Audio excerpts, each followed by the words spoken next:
Start करते हैं प्यारे बच्चों, फ्लूट्स को फटाफट खत्म करते हैं मतलब स्टार्ट करते हैं फिर खत्म करते हैं। अब देखो फ्लूट्स का इंट्रोडक्शन बहुत सिंपल है, बच्चों वाली बात है, बार बार इसको रिपीट नहीं करेंगे, छोटी सी बात है।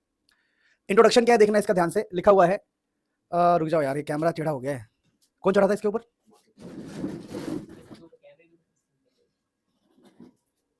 Hello everyone, this is your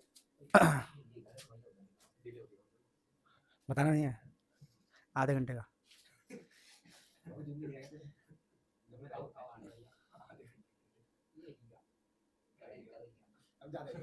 है?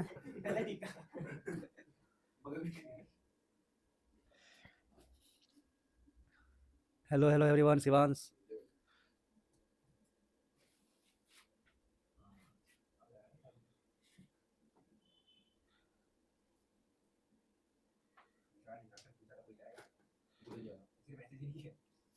कहाँ जाने की बात चल रही है? विशाल? हाँ अच्छा, लव यू टू बेटा, ऐश्वर्य। चलो स्टार्ट करते हैं। फ्लूट्स, फ्लूट्स क्या देखिए, फ्लूट्स की बातें करते देखिए। लिक्विड, सारे पॉइंट्स कवर कराऊंगा बढ़िया से, कुछ भी नहीं छूटेगा, बस सुनते रहना, देखते रहना बढ़िया से। Liquids and gases can flow, flow कर सकता है लिक्विड और गैस, फ्लो समझते हो, लहरना, इसलिए इसको हम फ्लूइड कहते हैं। दूसरी बात क्या है, फ्लूइड क्यों पढ़ना है भाई? क्योंकि all the process occurring in living beings, मतलब हम भी है living beings, including plants, are mediated by fluids. Human body fluids पे ही चलता है, खून जानते हैं, खून, खून के जरिए ही सब कुछ पहुंचता है हमारी बॉडी में। प्लांट के अंदर भी फ्लूइड का ही काम है, नदी भी फ्लूइड, नदी में क्या है? फ्लूइड। हवा क्या है? फ्लूइड। तो फ्लूइड के बारे में पढ़ना तो बनता है भाई, जब हर जगह ही फ्लूइड है। समझो ना, जो बच्चा पैदा हो रहा है कैसे पैदा हो रहा है?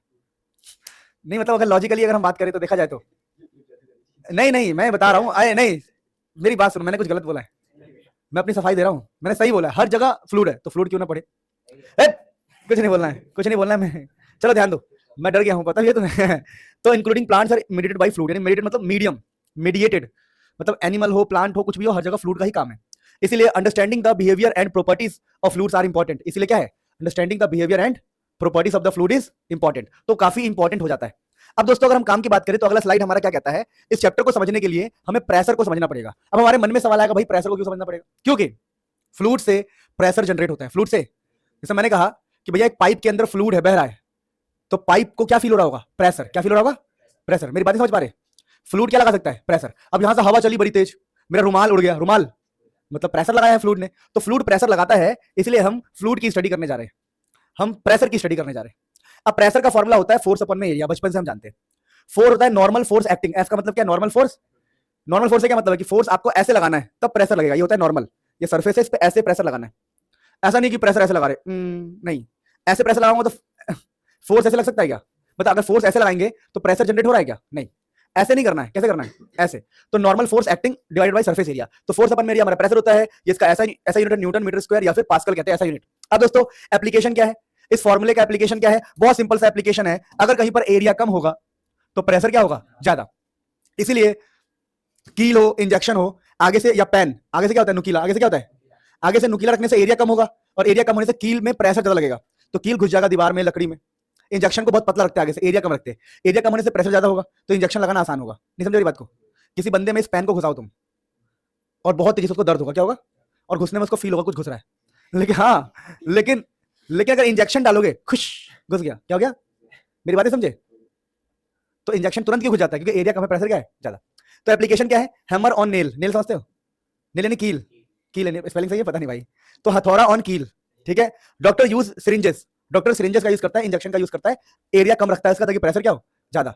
पता लगे कोई इंजेक्शन, कोई बंदा है बीमार है, इंजेक्शन लगाना है उसको, और इतना मोटा सा इंजेक्शन डाल रहे, एक बंदा बीमार है उसे इंजेक्शन लगाना है, तो इतना मोटा इंजेक्शन है, 4 लोग लगा रहे, घुस जा, घुस जा, घुस नहीं रहा, तो इंजेक्शन को आगे से पतला कर देंगे पतला, आसानी से घुस जाएगा। मेरी बात और सुनो, नेचुरली चीजें भी ऐसी होती है, आप कभी नोट करना, एरिया आगे से कम होता है ताकि प्रेशर क्या हो? ज्यादा। अब चीजों को देखना कभी, ध्यान दीजिए। अगला टॉपिक हमें पढ़ना है एटमॉस्फेरिक प्रेशर। अब ये एटमॉस्फेरिक प्रेशर क्या होता है? तो pressure exerted by atmosphere is called atmospheric pressure. जो हमारा एटमॉस्फेयर है हमारे ऊपर प्रेशर लगा रहा है, ऊपर का जो एटमॉस्फेयर है हमारे सर के ऊपर क्या लगा रहा है? प्रेशर, उसको हम एटमॉस्फेरिक प्रेशर कहते हैं। 1 एटीएम यानी 1 एटमॉस्फेरिक प्रेशर की वैल्यू होती है 1.01 10 की पावर 5 पास्कल, या फिर इसको बोलते हैं 1.01 बार, या फिर 760 टोर। ये अलग अलग यूनिट है, मेन आपका होता है ऐसा यूनिट, ये आपका ऐसा यूनिट है दोस्तों। तो एटमॉस्फेरिक प्रेशर कोई बहुत बड़ी बात नहीं है।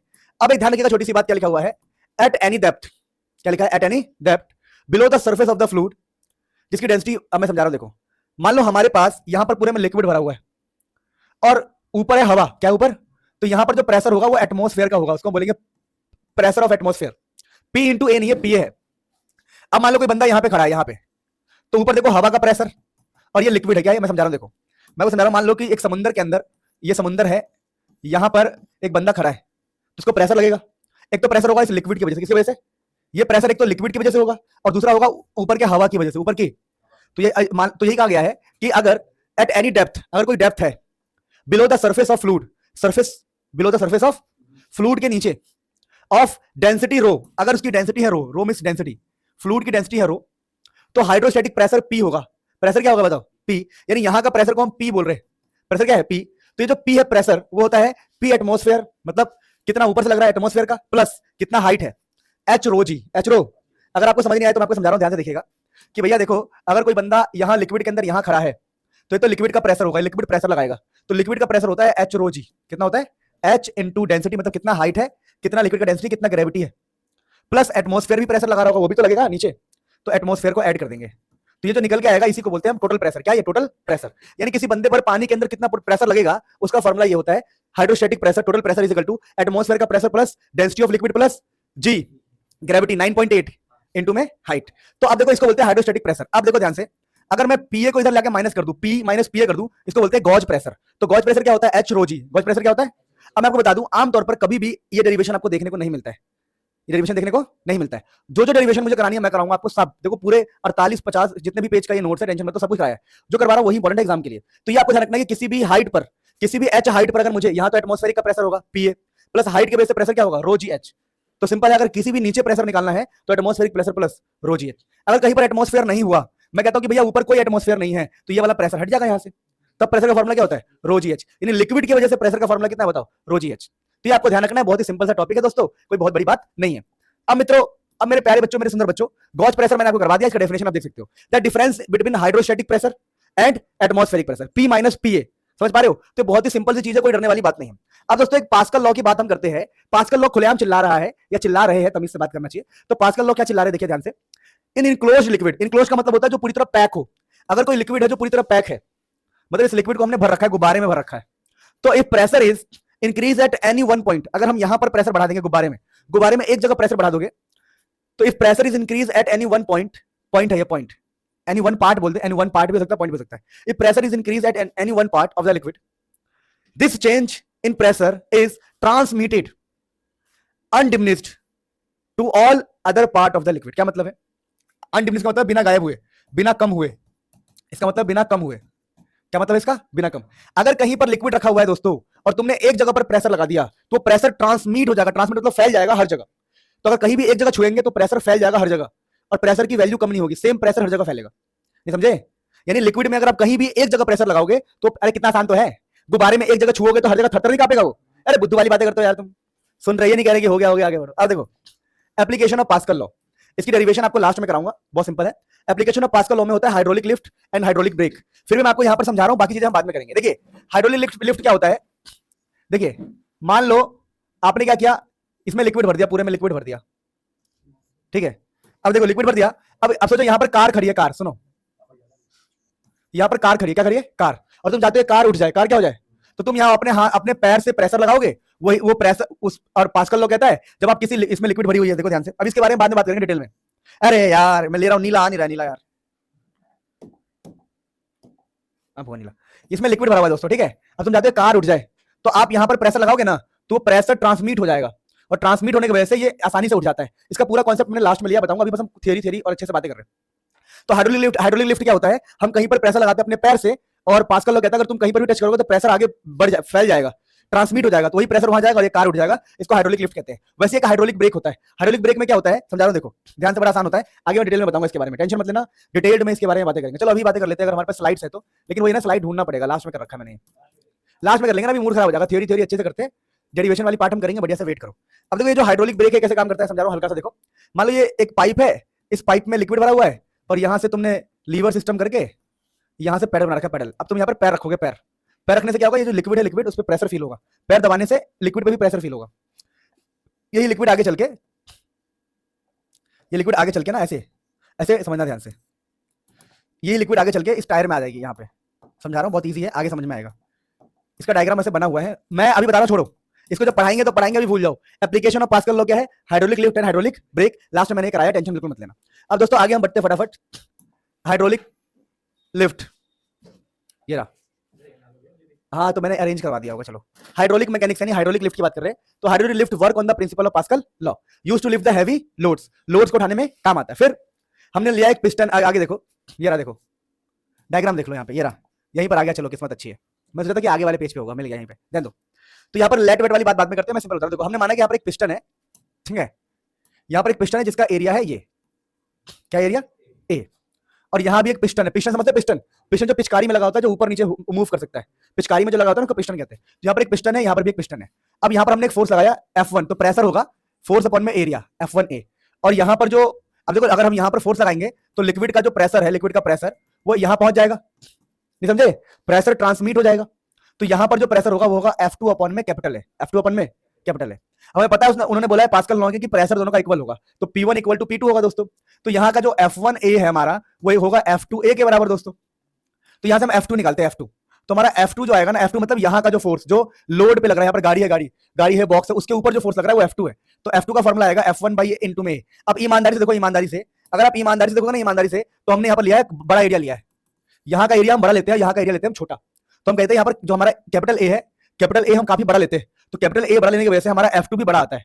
तो हम कहेंगे ए के बड़े होने की वजह से F2 भी बड़ा होता है। इसका मतलब क्या, इसका मतलब ये है कि अगर हम यहाँ का एरिया बढ़ा देंगे तो हमारा F2 भी ज्यादा आएगा। मतलब क्या, मतलब ये है कि अगर हम यहाँ पर थोड़ा भी फोर्स लगाएंगे ना, तो यहाँ पर फोर्स बहुत ज्यादा पैदा होता है। तो देखो हमने हल्का सा फोर्स लगाया और वहां पर बड़ी से बड़ी चीजें उठ गई। तो आपको ये बात ध्यान रखना, देखो यहाँ पर मैंने पहले मेंशन किया है, हमारा कैपिटल ए बहुत बड़ा होगा एज कंपेयर टू स्मॉल ए, और पास्कल लगाएंगे तो यहाँ से F2 क्या आएगा, F2 आएगा हमारा F1/A इंटू में कैपिटल ए। अब हमारा ए बड़ा है, अगर हमारा ए बड़ा है तो हमारा F2 भी बड़ा होगा, तो F2 बड़ा होगा F1 से। यानी अगर हम small force gives a large force, अगर यहाँ पर हम थोड़ा भी फोर्स लगाएंगे ना तो वहाँ पर बहुत सारा फोर्स मिलेगा, जिसकी वजह से बड़ी से बड़ी चीजें हम उठा सकते हैं। तो पास्कल लॉ में आप लेट फैट खुद कर लेना कि let a piston of small cross section area A, और उस पर हमने एक स्मॉल फोर्स लगाया है F1। मतलब क्या है, यहाँ पर हमने स्मॉल एरिया पे स्मॉल फोर्स लगाया है और वहां पर बड़े एरिया पर अपने आप बड़ा फोर्स पैदा हुआ है। मेरी बात समझे नहीं समझे, तो ये तो लिख दिखा, ये रहा, देन प्रेशर विल बी, अब लिखा है देखो, transmitted to a large piston of area A2। जो प्रेशर है वो कहां ट्रांसमिट हो जाएगा, यहां का जो प्रेशर है कहां ट्रांसफर होगा, वहां पे ट्रांसफर हो जाएगा। क्या बात समझ में आ गई, कोई टेंशन, कोई दर्द नहीं। तो ये हमने पढ़ा बेटा हाइड्रोलिक लिफ्ट, कोई टेंशन वाली बात नहीं है। अब देखिए एक टॉपिक होता है हाइड्रोस्टैटिक पैराडॉक्स, वो हाइड्रोलिक ब्रेक वाली जो मैंने बताया ना आपको, वो लास्ट में रखा हुआ है, मेरे को याद आया कि हाइड्रोलिक लिफ्ट तो यही रख दिया था मैंने, पर हाइड्रोलिक ब्रेक मैंने लास्ट में रखा हुआ है, आपको बताऊंगा बढ़िया से, टेंशन मतलब एक चीज, हर एक चीज कवर करेंगे। देखो ये रहा हाइड्रोलिक ब्रेक, मैंने कहा था ना सब चीज है, वी हैव एवरीथिंग, टेंशन लेना नहीं है, बस मेरे साथ बने रहो, बन जाओगे, टेंशन नहीं लेना है, बस देखते रहो, बहुत इजी कर देंगे चैप्टर, चैप्टर कोई बड़ी बात थोड़ी है, हंसी मजाक में निपटा देंगे इसको। देखो हाइड्रोस्टैटिक पैराडॉक्स की बात करते हैं। इसमें क्या होता है बेटा, अगर कहीं पर एरिया ऑफ ओपनिंग सेम है तो देखिए, देखो मैं समझाता हूँ, डायग्राम बना के आप समझ जाओगे। मान लो मैं कहता हूं कि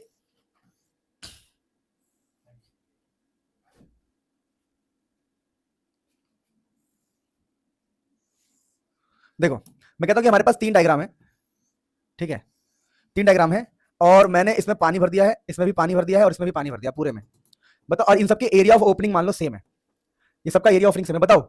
तो यहाँ पर प्रेशर है P1, यहाँ प्रेशर है P2, यहाँ प्रेशर है P3, कौन सा प्रेशर ज्यादा होगा, तो यहाँ पर सारे सेम होते हैं, P1 equal to P2 equal to P3, इसलिए इसका नाम होता है पैराडॉक्स। अजीब सी बात है। तो लिखा है we know that each pressure meter record same pressure even through the quantity of liquid in different vessel is different. यहाँ पर लिक्विड कुछ और है, यहाँ लिक्विड कुछ और, क्वांटिटी अमाउंट यहाँ कम है, यहाँ थोड़ा कम है, यहाँ बहुत ज्यादा है, तो प्रेशर तब भी सेम है, यानी अमाउंट से फर्क नहीं पड़ता, अमाउंट से फर्क। अगर तीनों का हाइट सेम है, देखो अगर तीनों का हाइट सेम है तो तीनों के नीचे प्रेशर भी क्या होगा, सेम, यानी प्रेशर सिर्फ हाइट पे डिपेंड करता है, और एरिया ऑफ ओपनिंग भी क्या होना चाहिए, सेम। अगर मीटर लगाएंगे एरिया ऑफ ओपनिंग सेम होना चाहिए, यानी सेम एरिया ऑफ ओपनिंग और सेम हाइट हुआ तो हमारा प्रेशर हमेशा क्या रहेगा, सेम, फर्क नहीं पड़ता कि कितना ज्यादा है कितना कम है, तो अमाउंट पे डिपेंड नहीं करता, इसी को बोलते हैं हाइड्रोस्टैटिक पैराडॉक्स। जैसे यहाँ पर देखो मैंने बताया, यहाँ पर ये सब मैंने बताया, पढ़ सकते हो अगर आपको पढ़ने का शौक है तो। Mean liquid pressure at a point is independent of quantity of liquid, quantity of liquid पे डिपेंड नहीं करता, but depends upon the depth, कितना हाइट है इन सबका, कितना हाइट है इन सबका, मेरी बात समझे। तो अगर मैं कहूं, ध्यान देना, मैंने पीछे एग्जांपल दे दिया ना आप लोगों को, समझा दिया ना, तो ये समझाने की जरूरत नहीं। देखो अब देखो इसका और इसका हाइट सेम है, तो बी और सी का प्रेशर सेम होगा, ये बी है और ये सी है, इनका प्रेशर क्या होगा, सेम। पर इसका हाइट सेम नहीं तो इनका प्रेशर इसका प्रेशर सेम नहीं होगा। तो यहाँ पर बी और सी का प्रेशर क्या है? सेम। क्या बात समझ में आ रही है? बात क्या नहीं समझ पा रहे? अब देखिए पास्कल्स लॉ का प्रूफ एग्जाम में आ सकता है, लिखा हुआ है proof of Pascal's law. Pascal's law ने कहा था कि प्रेशर इज इक्वल, याद है आपको? प्रेशर इज इक्वली ट्रांसमिटेड, याद है? यानी प्रेशर सेम की बात करते हैं। तो पास्कल्स लॉ को हम समझ में, पास्कल लॉ भूल गए क्या? उन्होंने कहा था कि प्रेशर क्या होता है? Equal, P1 equal to same pressure transmit होता है। तो फिलहाल हम पास्कल लॉ का एक दूसरा फॉर्म ले रहे हैं जिसमें हमें ये प्रूफ करना है कि अगर मान लो ऐसा कुछ प्रूफ करना है, मैं आपको बता रहा हूं कि मान लो एक लिक्विड के अंदर एक 3D ऑब्जेक्ट रखा हुआ है प्रिज्म टाइप का, अगर दिख रहा हो तो ठीक है। अब आपको क्या बातें समझनी है? ये एंगल है मान लो थीटा, ध्यान दो। अब हमें ये समझना है कि देखो भाई, हमने बोला है, मैं आपको डायग्राम समझाता हूं फिर आप इजीली समझ पाओगे कि मान लो हमारे पास एक लिक्विड के अंदर, ध्यान देना अच्छे से, मान लो हमारे पास एक लिक्विड के अंदर दोस्तों, ये कोई लिक्विड है, इस लिक्विड के अंदर यहाँ के एरिया है कुछ, मान लो यहाँ के एरिया को मैं बोल रहा हूँ ए, यहाँ के एरिया को बोल रहा हूँ मैं ए बी, यहाँ के एरिया को बोल रहा हूँ मैं ए सी, क्या बोल रहा हूँ? ए सी। यहाँ पर जो फोर्स है उसको बोल रहा हूँ एफ ए, यहाँ के फोर्स को बोल रहा हूँ मैं एफ बी, और इस पे फोर्स ऐसे लगेगा तिरछा क्योंकि ये एरिया भी तिरछा है। यहाँ का फोर्स होगा मान लो एफ सी, मैं एग्जांपल ले रहा हूँ एक, और ये लिक्विड के अंदर रखा हुआ है, लिक्विड के अंदर तो फोर्स लगता ही लगता है ना, नहीं समझे? तो हमें ये प्रूफ करना है कि यहाँ पर जितना भी प्रेशर होगा सारा इक्वल होगा। तो बड़ा आसान तरीका बता रहा हूँ, देखो पहले तो आपको कंपोनेंट में तोड़ना पड़ेगा इसको, क्योंकि ये ना तिरछा है। जब कोई चीज तिरछी होती है इसको कंपोनेंट में तोड़ते हैं। तो यहाँ पर एक लाइन खींचेंगे दोस्तों, यहाँ भी एक लाइन खींचेंगे। अब इस वाले एंगल को ना आपको थीटा बोलना है क्योंकि यहाँ का एंगल भी थीटा होता है। तो इससे क्या फायदा होगा? देखो अगर ये इधर का एंगल एफ, ये जो फोर्स है एफ सी है, तो ये वाला पता क्या बन जाएगा आपका? एफ सी कॉस थीटा बन जाएगा। क्या बन जाएगा? F C. और इधर का वाला बन जाएगा आपका F C sine theta, F C. तो मेरे समझाने का बहुत सिंपल सा मतलब है, मैं आपको बता रहा हूं, देखो ध्यान से, वेट करो। मेरा बहुत सिंपल सा मतलब है, देखो अगर हम यहां बात करें ना, तो अगर मेरा फोर्स ऐसे तिरछा है तो इस फोर्स का मुझे कंपोनेंट ब्रेक करना पड़ेगा। तो मैं इसको कंपोनेंट बाहर ब्रेक कर रहा हूं। देखो ये एफ सी है, यहां एंगल थीटा मान लूंगा, तो ये बन जाएगा आपका एफ सी का कॉस थीटा, और दोस्तों ये वाला बन जाएगा आपका एफ सी साइन थीटा। वैसे दोस्तों ध्यान देना, छोटी सी बात आपको समझा रहा हूं मैं। देखो यहां पर थोड़े सिंबल्स मैंने अलग लिए, इसको मैंने एफ बी बोला है तो एफ बी को तोड़ा है हमने, समझ पा रहे हो? तो अगर हम सिंबल अलग लेंगे तो हमें अलग तरीके से तोड़ना पड़ेगा चीजों को, कोई दिक्कत तो नहीं किसी को? नहीं। अब देखो ध्यान देना, वैसे इसका अगर एरिया वेक्टर एसी है तो एसी को भी हमें ब्रेक करना पड़ेगा, नहीं समझे? एरिया भी तो टेढ़ा हो गया ना एरिया वेक्टर। तो अगर मैं एसी को ब्रेक करूं तो दोबारा वही, अगर ये एरिया ऑफ सी है तो ये हो जाएगा area of C cos theta, और ये हो जाएगा आपका area of C sine theta, और जो भी है यहाँ पर एंगल थीटा है। अब दोस्तों ध्यान रखना, छोटी छोटी बातें, सिंपल सी बात है। यानी हमने ये सीखा कि कंपोनेंट ब्रेक करने के बाद देखो थीटा वाला होता है कॉस थीटा, ये कंपोनेंट ब्रेकिंग आपको आना चाहिए। जिसको कंपोनेंट ब्रेकिंग नहीं आता उसके लिए तो मैं सॉरी चाहता हूं, आपको याद करना पड़ेगा। अभी जो एफ सी कॉस थीटा है दोस्तों, क्या ये देखो कंपोनेंट ब्रेक करना बड़ा आसान होता है, मैं बता दूं। अगर मान लो ये एक्स है और यहां पर थीटा है तो ये कहलाएगा एक्स कॉस थीटा, और ये कहलाता है एक्स साइन थीटा। इसको बोलते हैं हम कंपोनेंट ब्रेकिंग। तो वही हमने ब्रेक किया, इसको एक्स मान लो तो x cos theta x sine theta. अब देखो इस तरफ है एफ सी साइन थीटा, और इधर देखो एफ ए है, क्या है? F A. तो हमारा इस तरफ है एफ ए और इस तरफ क्या है? एफ सी का साइन थीटा। तो हम कहेंगे देखो लिक्विड हमारा रुका हुआ है, लिक्विड रुका हुआ है, ये किसी बर्तन में रखा हुआ है, तो पक्का है इधर का फोर्स और इधर का फोर्स क्या होगा? बराबर। तो हम कहेंगे एफ ए को बैलेंस कर रहा होगा इधर जो एफ ए वाला फोर्स है, उसको इधर वाला फोर्स जो कि है एफ सी साइन थीटा। तो हम इसको ऐसे बोल देंगे दोस्तों। सिमिलरली हम बोल देंगे देखो यार, नीचे तो जो फोर्स लग रहा है एफ बी है, नीचे का एफ बी, और इसके नीचे क्या है? F C cos theta. तो जो फोर्स ऑफ बी है उसको F C cos theta balance कर रहा है। वैसे दोस्तों इसका जो एरिया वेक्टर है वो है ए, और इस तरफ क्या है? ए सी साइन थीटा। यानी ए को ए सी साइन थीटा, और जो ए बी वाला है इसको नीचे वाला है, नहीं समझे बात को? ए ये रहा, कहां गया? ए बी को कौन बैलेंस करेगा? ए सी कॉस थीटा, नहीं समझे? अरे जो ए है इधर वाला, क्या है? ए उसके लिए कौन सा हो गया? ए सी साइन थीटा। और एफ बी ऊपर है तो नीचे कौन है? ए सी कॉस थीटा, नहीं समझे? अब कुछ नहीं करना, आपको इनको डिवाइड करना है। जब आप इसको ध्यान दीजिएगा, जब आप इन दोनों को आपस में डिवाइड करेंगे मित्रों, तो फोर्स अपन में एरिया हो जाएगा प्रेशर, प्रेशर ऑफ ए, और ये F C by A C, pressure of C, force of A area of A, pressure of A, force of C area of C, pressure of C, sine से sine cut जाएगा। फिर force of B area of B, pressure of B, और यहां पर cos से cos cut जाएगा, force अपन में एरिया क्या हो जाएगा बताओ? Pressure of C, pressure of C. तो देखो कितना आसान है, pressure of A equal to pressure of C, pressure of B equal to pressure of C, ये सारे आपस में इक्वल हो गए, तो ये पास्कल्स लॉ हमारा प्रूफ हो गया। तो यहां मैंने बढ़िया से किया है, आप कर सकते हैं इजीली घर पे, कोई टेंशन नहीं है। कोई दिक्कत है? कोई दिक्कत नहीं। कंपोनेंट ब्रेकिंग अगर नहीं आता है तो उसके लिए मैं आपसे लोगों से कुछ कह नहीं सकता हूं। कंपोनेंट ब्रेकिंग हमें आना चाहिए थोड़ा सा, तो 9th 10th छोटी छोटी चीजें आपको याद होनी चाहिए। इस प्रकार से हमने सबको प्रूफ कर दिया कि सारे प्रेशर क्या है? इक्वल। अब दोस्तों लिखा हुआ है कि मेजरमेंट ऑफ एटमॉस्फेरिक प्रेशर, किसका मेजरमेंट करने जा रहे हैं हम लोग? Atmospheric pressure. यानी एटमॉस्फेरिक प्रेशर कितना था याद करो। एटमॉस्फेरिक प्रेशर मैंने आपको कहा था इतना 1.1 ये होता है, ठीक है? तो ये कैसे मेजरमेंट किया होगा ये सोचना है। हमें ये सोचना है कि टॉर्सिली साहब ने एक्सपेरिमेंट किया था और ये बताया कि हमारा एटमॉस्फेयर हम पर कितना प्रेशर लगा रहा है।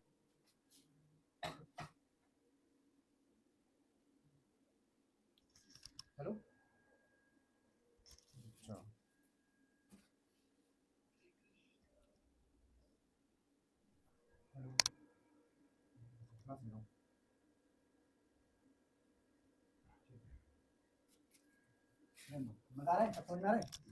ठीक है, पढ़ते हैं, ध्यान दो दोस्तों। टॉर्सली साहब ने ये बताया कि हमारा एटमॉस्फेयर हम पे कैसा कितना प्रेशर लगाता है। इसके लिए उन्होंने पता क्या किया, उन्होंने एक बर्तन लिया, उस बर्तन में मरकरी भर दिया, मरकरी, और फिर एक ट्यूब लिया, ट्यूब, उस ट्यूब में भी मरकरी भर दिया, फिर इन दोनों को ऐसे पलट दिया कि ऐसा कुछ डायग्राम बन गया। अब देखो मतलब इसको ऐसे पलट दिया इसके अंदर, हाँ दोनों में मरकरी, तो होगा क्या, जब इसको पलटेंगे ना तो इसका मरकरी कुछ नीचे गिर जाएगा, तो ऊपर देखो तो मरकरी नीचे गिर गया। अब हमारा जो मरकरी है वो इतने में है, और ऊपर क्या हो जाएगा, खाली, ऊपर जाएगा वैक्यूम, क्या हो जाएगा, और वैक्यूम में तो यहाँ पर प्रेशर होगा जीरो, यहाँ कोई प्रेशर नहीं होगा क्योंकि वैक्यूम है ना, एटमॉस्फेयर, समझ पा रहे बात को, यहाँ पर वैक्यूम है तो प्रेशर हो जाएगा जीरो। ठीक है, अब हमारा क्या मुद्दा है कि बाहर एटमॉस्फेयर है, ये क्या है, एटमॉस्फेयर, इधर भी क्या है, एटमॉस्फेयर, तो हमने बी का प्रेशर निकालेंगे, पॉइंट बी का, किसका प्रेशर निकालने जा रहे हैं हम लोग, पॉइंट बी का। तो पॉइंट बी का प्रेशर हम आसानी से निकाल सकते हैं, बोलो क्यों, क्योंकि इसमें लिक्विड भरा हुआ है, क्या भरा हुआ है, और लिक्विड के लिए प्रेशर हमें पता है। सुनो मेरी बात सुनो, देखो देखो सुनो, पॉइंट बी का प्रेशर मैं निकाल सकता हूं एच रो जी से, बोलो क्यों, क्योंकि एटमॉस्फेयर थोड़ी है, ऊपर ऊपर खाली है ना। हम लोगों ने ये फॉर्मूला पढ़ा था कि प्रेशर ऑफ बी जो होगा वो होगा, सुनो हमने ये पढ़ा था कि यहाँ का अगर प्रेशर निकालना है नीचे का, किसी भी लिक्विड में नीचे का प्रेशर निकालना है तो फॉर्मूला था P atmosphere plus H rho जी। लेकिन हम लिक्विड के अंदर की बात कर रहे हैं, ऊपर तो कोई एटमॉस्फेयर ही नहीं, ऊपर क्या है, वैक्यूम। देखो यहाँ पर हमारा यहाँ तक है लिक्विड और यहाँ पर क्या है, वैक्यूम, तो ये वाला चीज हमारा गायब हो जाएगा।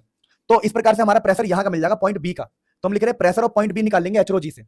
लेकिन पॉइंट बी, ध्यान दो, पॉइंट बी और पॉइंट सी, ये सी पॉइंट है मान लो, ये दोनों एक ही लेवल पर है, क्या है, यानी जो प्रेशर बी का होगा वही प्रेशर किसका होगा, सी का। तो हम कहेंगे देखो भैया प्रेशर ऑफ बी और प्रेशर ऑफ सी बराबर होगा, लेकिन सी पर प्रेशर लगाने वाला बंदा कौन है बताओ, एटमॉस्फेयर। इसीलिए हम बोलेंगे भैया जो हमारा सी का प्रेशर है वो एटमॉस्फेयर का प्रेशर है, यानी कि हमारा यहाँ का प्रेशर और यहाँ का प्रेशर आपस में क्या होगा, बराबर।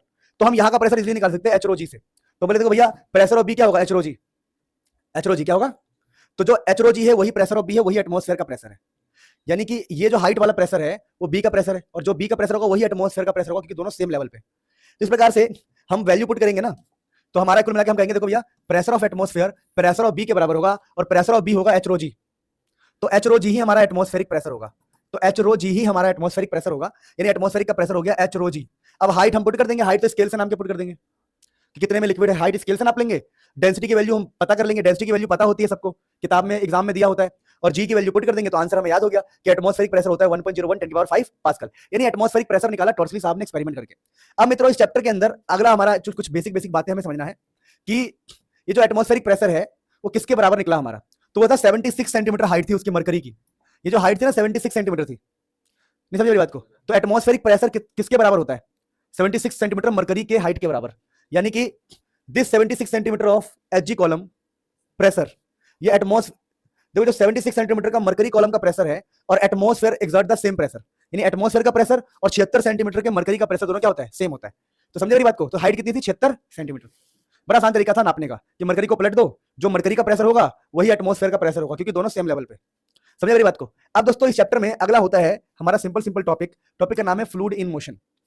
अब देखिए फ्लूइड इन मोशन, अगर मोशन में है फ्लूइड तो हमें अलग अलग टाइप के मोशन देखने को मिलता है। पहला होता है स्ट्रीमलाइन मोशन, तो path taken by fluid particle under a steady flow is non streamline flow. Steady का मतलब होता है एकदम प्यारा सा, जैसे मैंने कहा कि नलके से जब शुरू में पानी गिरती है, नलका खोला और बिल्कुल उसके मुंह के पास, नलके के मुंह के पास पानी गिरती है, आप लोग अगर आदमी हो तो समझ जाओगे। देखो ये होता है ऐसा, सुनो, नलके से पानी गिर रही है तो स्टार्टिंग में बड़ा स्मूथ पानी होता है और नीचे जा जाते हो फैल जाती है, नहीं समझे, ऐसा देखो ऐसा ऐसा।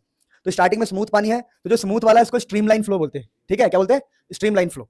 और दोस्तों थोड़ी देर बाद आपको गड़बड़ फील होगा कि पानी थोड़ा बिखरने वाला है, तो उसको बोलते हैं क्रिटिकल पॉइंट आ चुका है, पानी का क्रिटिकल वेलोसिटी आ गया, और उसके बाद देखोगे तो एकदम टर्बुलेंट हो जाएगा, बिल्कुल बेकार हो जाएगा पानी, उसको बोलते हैं टर्बुलेंट फ्लो। क्या बोलते हैं, आप कभी ट्राई करना क्या, देखो जो मैं क्या बोलूं, देखो यार मैं तो अपने पर्सनल एक्सपीरियंस से बता रहा हूं कि मैंने देखा है, ठीक है, ध्यान दो। तो स्टार्टिंग में जो फ्लो होता है बिल्कुल एकदम सुधरा, स्टीडी, स्टीडी मतलब आराम से, path taken by fluid particle under steady flow, बहुत स्टीडी फ्लो है, इसका पाथ देखो स्ट्रेट लाइन है, तो इसको बोलते हैं स्ट्रीमलाइन फ्लो। मतलब अगर ऐसा भी फ्लो है देखो ऐसा, लेकिन बिल्कुल बढ़िया है, कोई दिक्कत ही नहीं, तो होगा स्ट्रीमलाइन। लेकिन ऐसा जिग जिग सा अजीब सा है, खट खट वाला है, अजीब सा है, तो अलग हो जाएगा। तो स्ट्रीमलाइन फ्लो, स्ट्रीमलाइन के बाद आता है क्रिटिकल पॉइंट, क्रिटिकल वेलोसिटी, और क्रिटिकल वेलोसिटी के बाद आता है हमारा टर्बुलेंट फ्लो। तो हम लोग पढ़ रहे हैं फ्लूइड इन मोशन, तो स्ट्रीमलाइन टर्बुलेंट, स्ट्रीमलाइन टर्बुलेंट। तो दोस्तों आपको ये बात समझ में आ गई, टर्बुलेंट किसे कहते हैं, देखिए the flow in which velocity of fluid is greater than it's critical velocity and the motion of particle becomes irregular, particle का मोशन इरेगुलर हो जाए। तो जब क्रिटिकल वेलोसिटी से पार करेंगे तो क्रिटिकल पॉइंट बोलते हैं। क्रिटिकल से पहले होता है स्ट्रीमलाइन, क्रिटिकल के बाद क्या होता है, टर्बुलेंट। और टर्बुलेंट में भाई मोशन खराब हो जाता है दोस्तों, चलो अब दोस्तों यहां पर आप देखिए क्रिटिकल वेलोसिटी किसे कहते हैं फिर। व्हेन द लिखा है when the velocity of fluid up to which it becomes turbulent the beyond which the velocity of fluid beyond which beyond होगा बियॉन्ड बियॉन्ड मतलब उसके बाद the velocity of fluid beyond which जिसके बाद it becomes turbulent then is said to be critical velocity. मतलब ऐसी velocity जिसके बाद टर्बुलेंट आ जाए, क्या जाए, उसको हम क्रिटिकल वेलोसिटी बोलते हैं। अभी कुछ प्रॉपर्टीज है स्ट्रीम लाइन की, लिखा हुआ है stream line never intersect with each other. कभी भी स्ट्रीम लाइन जो है ना, स्ट्रीम लाइन एक दूसरे को कट नहीं करती है। अब स्ट्रीम लाइन कट क्यों नहीं करती है? Because there will be two direction. देखो एट द, जैसे मैं आपसे बोलूं, सुनो मैं आपसे बोलूं, देखो मैंने दो बनाए, बताओ ये ए और ये बी है। अब यहां पर ए और बी कौन है? मुश्किल है बताना। क्या पता मैं ऐसे ले गया हूं, नहीं समझे? क्या पता इसको मैं ऐसे ले गया हूं, या हो सकता है कि मैं ऐसे ले गया हूं, इसको ऐसे ले गया हूं, नहीं समझे? तो at the point of intersection there will be two direction, जो संभव नहीं है। एक ही पॉइंट पे दो डायरेक्शन पॉसिबल नहीं है। तो कह रहा है कि देखो भैया स्ट्रीम लाइन पढ़ो, लिखा हुआ है stream line never intersect with each other because at point of intersection there will be two direction which is not possible. फिर tangent give direction of velocity. क्या मतलब है? अगर कहीं पर दोस्तों स्ट्रीम लाइन है तो हम टेंजेंट खींचेंगे तो डायरेक्शन मिल जाएगा। जैसे इस तरफ खींचेंगे तो इस तरफ का मिलेगा, नहीं समझे? जैसे मैंने कहा ये है, तो बताओ भैया इस तरफ कहां है? इस तरफ। अरे यार एक तो कलर लेता नहीं है भाई, बहुत पंगे इनमें, बहुत पंगे। ये इस तरफ जा रहा है, फिर उसके बाद इस तरफ। तो टेंजेंट गिव्स डायरेक्शन, टेंजेंट से डायरेक्शन का पता लगता है दोस्तों। अब मित्रों अगला हम पढ़ रहे हैं लेमिनार फ्लो। अब तुम्हारे मन में सवाल आएगा कि लेमिनार फ्लो क्या होता है भाई? देखिए जब लेयर्स में मोशन हो तो लेमिनार, ये लेमिना वर्ड कहां से है? लेयर से, लेयर मतलब लेयर जैसा वर्ड है ये। तो when fluid is flowing with a steady flow and moves in the form of layers, steady flow हो, आराम से फ्लो हो, और लेयर्स में फ्लो हो, और डिफरेंट वेलोसिटी भी हो सकती है ना। तो when fluid is flowing with a steady flow, steady मतलब आराम से, and moves in the form of steady in the form of layer of different velocity and do not mix with each other, जो mix भी ना हो, बस layer में चल रहे, किसमें चल रहे? लेयर में चले, आराम से चले, मिक्स ना हो, तो उसको बोलते हैं लेमिनार फ्लो। क्या बोलते हैं उसको? Laminar. Two laminar never intersect each other, laminar भी खुद को काटते नहीं है, ये बात रखना दोस्तों। अगला जो टॉपिक हमारे पास है उस टॉपिक का नाम है बेटा विस्कोसिटी। क्या नाम है? तो विस्कोसिटी क्या होता है बेटा? इट इज द, देखो विस्कोसिटी बेसिकली यहाँ पर फ्रिक्शन है। जैसे फ्रिक्शन होता है ना, फ्रिक्शन, वैसी विस्कोसिटी होता है। तो लिखा है विस्कोसिटी क्या है? फ्रिक्शन एक प्रकार से। तो it is the property of fluid by which it opposes the relative motion between adjacent layer. Fluid के लेयर्स के बीच में ना एक फ्रिक्शन होता है जो मोशन को रोकता है, उसी को हम कहते हैं, क्या कहते हैं? Viscosity. It is the friction और इंटरनल फ्रिक्शन, इसको हम फ्रिक्शन ही कहते हैं। तो विस्कोसिटी कुछ नहीं है, फ्रिक्शन है फ्लूइड्स के अंदर, किसके अंदर? जिसकी वजह से opposes the relative motion between the layer, जो लेयर है उसका मोशन क्या होता है? अपोज होता है, इसको हम विस्कोसिटी कहते हैं मित्रों। अब दोस्तों अगर हम यहां पर बात करें, ध्यान दीजिए, तो एक टॉपिक होता है न्यूटन्स लॉ ऑफ विस्कोसिटी। अब देखिए न्यूटन्स लॉ ऑफ विस्कोसिटी बहुत ही सिंपल सा टॉपिक है। ये कहते हैं कि भैया देखो विस्कस फोर्स यानी विस्कोसिटी का force acting between two layers, दो लेयर्स के बीच में फोर्स होता है। देखिए अगर एक लेयर की वेलोसिटी v है, नीचे वाले लेयर की, तो ऊपर वाले की वेलोसिटी v प्लस dv होगा। d मतलब v में कुछ, जैसे इसका 20 है तो इसका 20.5 हो सकता है।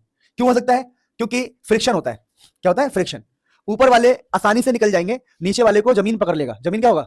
आपने पानी फेंका फर्श पे, तब देखोगे कि पानी ऐसे फैल जाती है, ऊपर वाली तेज जाती है और नीचे वाली जमीन से चिपक जाती है। तो नीचे की वेलोसिटी कम होती है, ऊपर की वेलोसिटी क्या होती है? ज्यादा। तो अगर हम v वेलोसिटी पर है और डिस्टेंस हमारा है dy, डिस्टेंस क्या है? अभी वेलोसिटी v है और डिस्टेंस क्या है? dy। तो v से dy डिस्टेंस ऊपर गए हैं तो वेलोसिटी क्या हो गया? v plus dv। तो हम यहां पर कहते हैं देखो dv बाई dy, यह वेलोसिटी, मतलब देखो ना, इसको बोलते हैं वेलोसिटी ग्रेडियंट। क्या नाम होता है इसका? dv बाई dy यहां पर वेलोसिटी ग्रेडियंट है, मतलब कितना वेलोसिटी चेंज हो रहा है, कितने डिस्टेंस। अगर हम dy डिस्टेंस जाएंगे तो वेलोसिटी में चेंज है dv का, तो dv बाई dy को बोलते हैं वेलोसिटी ग्रेडियंट।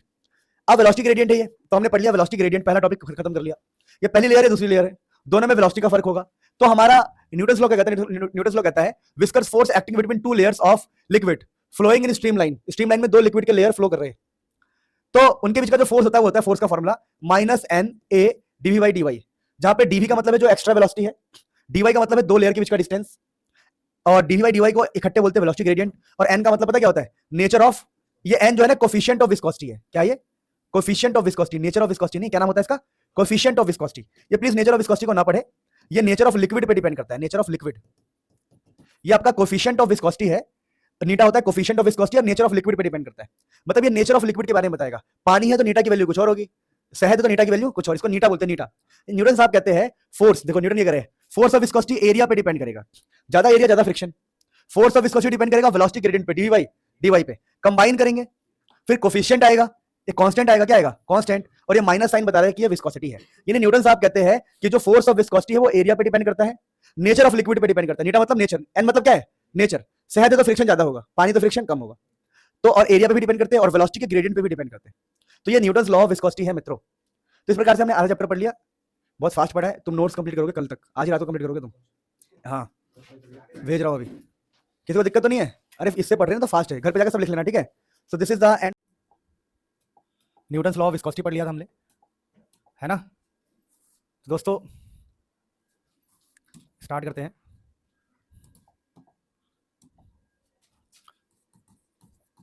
दोस्तों न्यूटन्स लॉ ऑफ विस्कोसिटी हमने पढ़ा था, जिसमें हमने ये सीखा था कि जो फोर्स ऑफ विस्कोसिटी होता है वो होता है माइनस मतलब रोकने वाला फोर्स है, नीटा A dv by d x velocity gradient.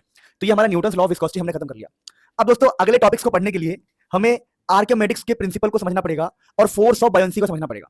अब देखिए जो आर्किमेडिक्स साहब थे, आर्किमेडिक्स साहब का प्रिंसिपल क्या था समझिए। जो आर्किमेडिक्स साहब का प्रिंसिपल है ये हमें देगा gives magnitude of force of buoyancy. Mag का मतलब यहां पर मैग्नीट्यूड, जिसका मतलब होता है वैल्यू। ये वैल्यू देगा हमें बायोंसी के फोर्स का। अब तुम्हारे मन में आ रहा होगा कि फोर्स ऑफ बायोंसी क्या होता है दोस्तों। तो देखिए जब पानी के अंदर किसी लकड़ी को रखते हैं या पानी के अंदर किसी जहाज को रखते हैं, नाव को रखते हैं या किसी भी ऑब्जेक्ट को रखते हैं पानी के अंदर, तो ऊपर एक फोर्स लगता है, उस फोर्स को बोलते हैं हम फोर्स ऑफ बायोंसी। तो मित्रों कितना होगा फोर्स ऑफ बायोंसी, उसका मैग्नीट्यूड आर्किमेडिक्स के प्रिंसिपल से हमें मिलता है। तो आर्किमेडिक्स साहब के प्रिंसिपल क्या कहते हैं, मतलब प्रिंसिपल क्या कहता है कि मान लो कहीं पर वाटर है, लिक्विड है, कुछ भी है, और लिक्विड में एक ऑब्जेक्ट रखा हुआ है। मान लीजिए लिक्विड में एक ऑब्जेक्ट रखा हुआ है, ये कोई ऑब्जेक्ट है, तो इसके ऊपर एक फोर्स ऑफ बायोंसी लगेगा। तो जो फोर्स ऑफ बायोंसी है उसकी वैल्यू क्या होगी, तो देखो it states that when a body is partially or wholly immersed in a fluid it experiences an upward thrust. इसको फील होगा एक ऊपर की तरफ thrust equal to the weight of the fluid displaced. तो क्या कह रहा है, वो कह रहा है कि ऐसा कुछ कह रहा है, वो समझने का प्रयास कीजिएगा। वो कह रहा है अगर मान लीजिए यहां पर एक फ्लूइड है, ध्यान दीजिएगा, यहां पर फ्लूइड है, फ्लूइड और ये बाउंड्री है इसकी, ठीक है। अब देखो सिंपल सी बात है, अगर इसके अंदर कोई भी ऑब्जेक्ट मैं रखूंगा, मान लो मैंने एक बॉक्स रख दिया, तो जैसे हम बॉक्स को रखेंगे, जैसे हमारा बॉक्स अंदर जाएगा, जैसे ये बॉक्स हमारा अंदर जाएगा, यहां से पानी, पीला वाला हमारा लिक्विड है, लिक्विड, यहां से जो लिक्विड है, लिक्विड, एक सेकंड, यहां से जो लिक्विड है, लिक्विड बाहर निकलेगा, लिक्विड होगा डिस्प्लेस। लिक्विड क्या होगा, मान लो कि हमें कहते हैं कि मैंने छोटे से बर्तन में इस पानी को इकट्ठा कर लिया, मान लो ये 2 किलो पानी हमने इकट्ठा किया, 2 किलो पानी में फोर्स कितना होगा, तो फोर्स होता है हमारा mg के बराबर, और इसी को हम वेट कहते हैं, वेट, इसी को हम कहते हैं वेट। तो 2 किलो पानी में जो फोर्स आएगा, कितना आएगा फोर्स, 2 इंटू में जी मतलब एक्सेलरेशन, जो हम 10 ले रहे हैं, तो 20 न्यूटन। यानी कि जब एक बॉक्स को पानी में रखा, एक बॉक्स को लिक्विड में रखा, तो कितना लिक्विड बाहर आया, 2 किलो लिक्विड बाहर आया, तो 2 किलो लिक्विड में कितना वेट है, 20 न्यूटन। कितना वेट है, इसको हम वेट बोल रहे हैं mg को। यानी कि जो ऊपर लगने वाला फोर्स होगा ना, फोर्स ऑफ बायोंसी, वो भी 20 न्यूटन का ही होगा। यानी जितना पानी का वेट बाहर निकलेगा उतना ही फोर्स ऑफ बायोंसी ऊपर लगेगा। यानी फोर्स ऑफ बायोंसी किसके बराबर होता है, तो फोर्स ऑफ बायोंसी होता है वेट ऑफ लिक्विड डिस्प्लेस्ड। तो लिखा है it states that when a body is partially or wholly immersed in a fluid it experiences an upward thrust equal to the weight of the liquid displaced.